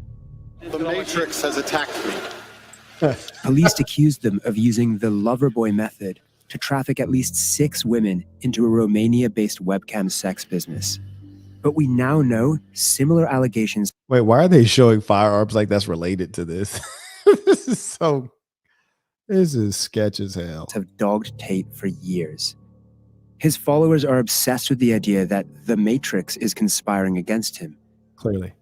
But if anyone in this story is the victim of a conspiracy, is it the or is it the women who... These young men talking about how he's such a great guy and he's there out there. Don't be fooled by don't be jealous. Women. Oh, here we go. If you need to snitch on someone like Andrew Tate, wait 10 years and then call this number. Please be sure. Don't do it when it happens. Wait 10 years and then call this number. That's great. Saints, I'll give you some time to send in your questions, comments. As we wind down, wait 10 years and then call this number. This number may be disconnected by then so that we can make you wait another couple years. This is great. And the Matrix is attacking Tate, because get a load of this. Believe that I've just seen this. So my kids go to a private school and we have just had an email from the school. Get this. I can't believe this. I've never seen anything like this in my life. Dear parents, I would like to draw your attention to the webinar below, which is free to attend. Andrew Tate has been in the news in recent months and has gained traction online for his misogynistic views. He was recently arrested in relation to human trafficking. With best wishes, teacher and head of learning for life. I cannot believe that. My frickin' school, the private school that my kids go to, has sent out an email and is running a Let me tell you what's not about to happen. He's not about to state that he's taking his kid out of this school, because though he might complain about it or do this video for the views, he's not about to say, you know, I don't agree with this and I'm going to take my kid out. He's not about to do that. He's just about to try to get these views real quick. Anthony sent $50. Baller alert. Said, peace to the saints. Can you make another video on how to defeat your enemies? Well, you know, there's so many ways to engage in warfare. And so we would have to talk about specifically, you know, in what method. This will be something we'll definitely be going more into during basic training, which will be coming up next month. So for those at basic training, you'll definitely get more of this. And I will have some videos for the members at patreon.com/the Saint in the Center that'll be on this very topic, you know, the different ways of warfare that we'll be engaging. Webinar to bring to people's attention Andrew Tate. Now, by the way, I understand, because I've just had a look on Twitter, that this is something that's done nationally. If you guys follow my Instagram, you just seen that another email was sent in and I posted it saying, bearing this in mind, any student who is seen supporting Andrew Tate will be treated the same as other forms of basically disciplining them and their behavior, and will be isolated immediately. And an investigation will take place. Yeah. Okay. So long story short, the schooling system, which has always been the primary place where propaganda is imparted, is also locking down against Andrew Tate. So when he says the Matrix, he's correct. What is the Matrix? The Matrix is the current power holders who have created a false reality and fictional narratives to control your thinking. And they're continuing to do that. And they're implanting a great many of these ideas, not only through social media, but also through the schooling system. I mean, where else can you teach a kid false biology to where they can't look under their belt and figure out if they're a boy or a girl? That's obviously a lapse in the schooling system, that we somehow fail to understand basic biology and science. Saints, it has been a pleasure to have this time to fellowship with you. Let us end with our tradition, the Creed of Assassin. Repeat after me with full conviction, knowing this is true of you, the Creed of Assassin. I am going to be who I truly am, because I am remarkable, and I'm going to strive every moment to show the greatest part of who I am. Until next time, peace to the saints.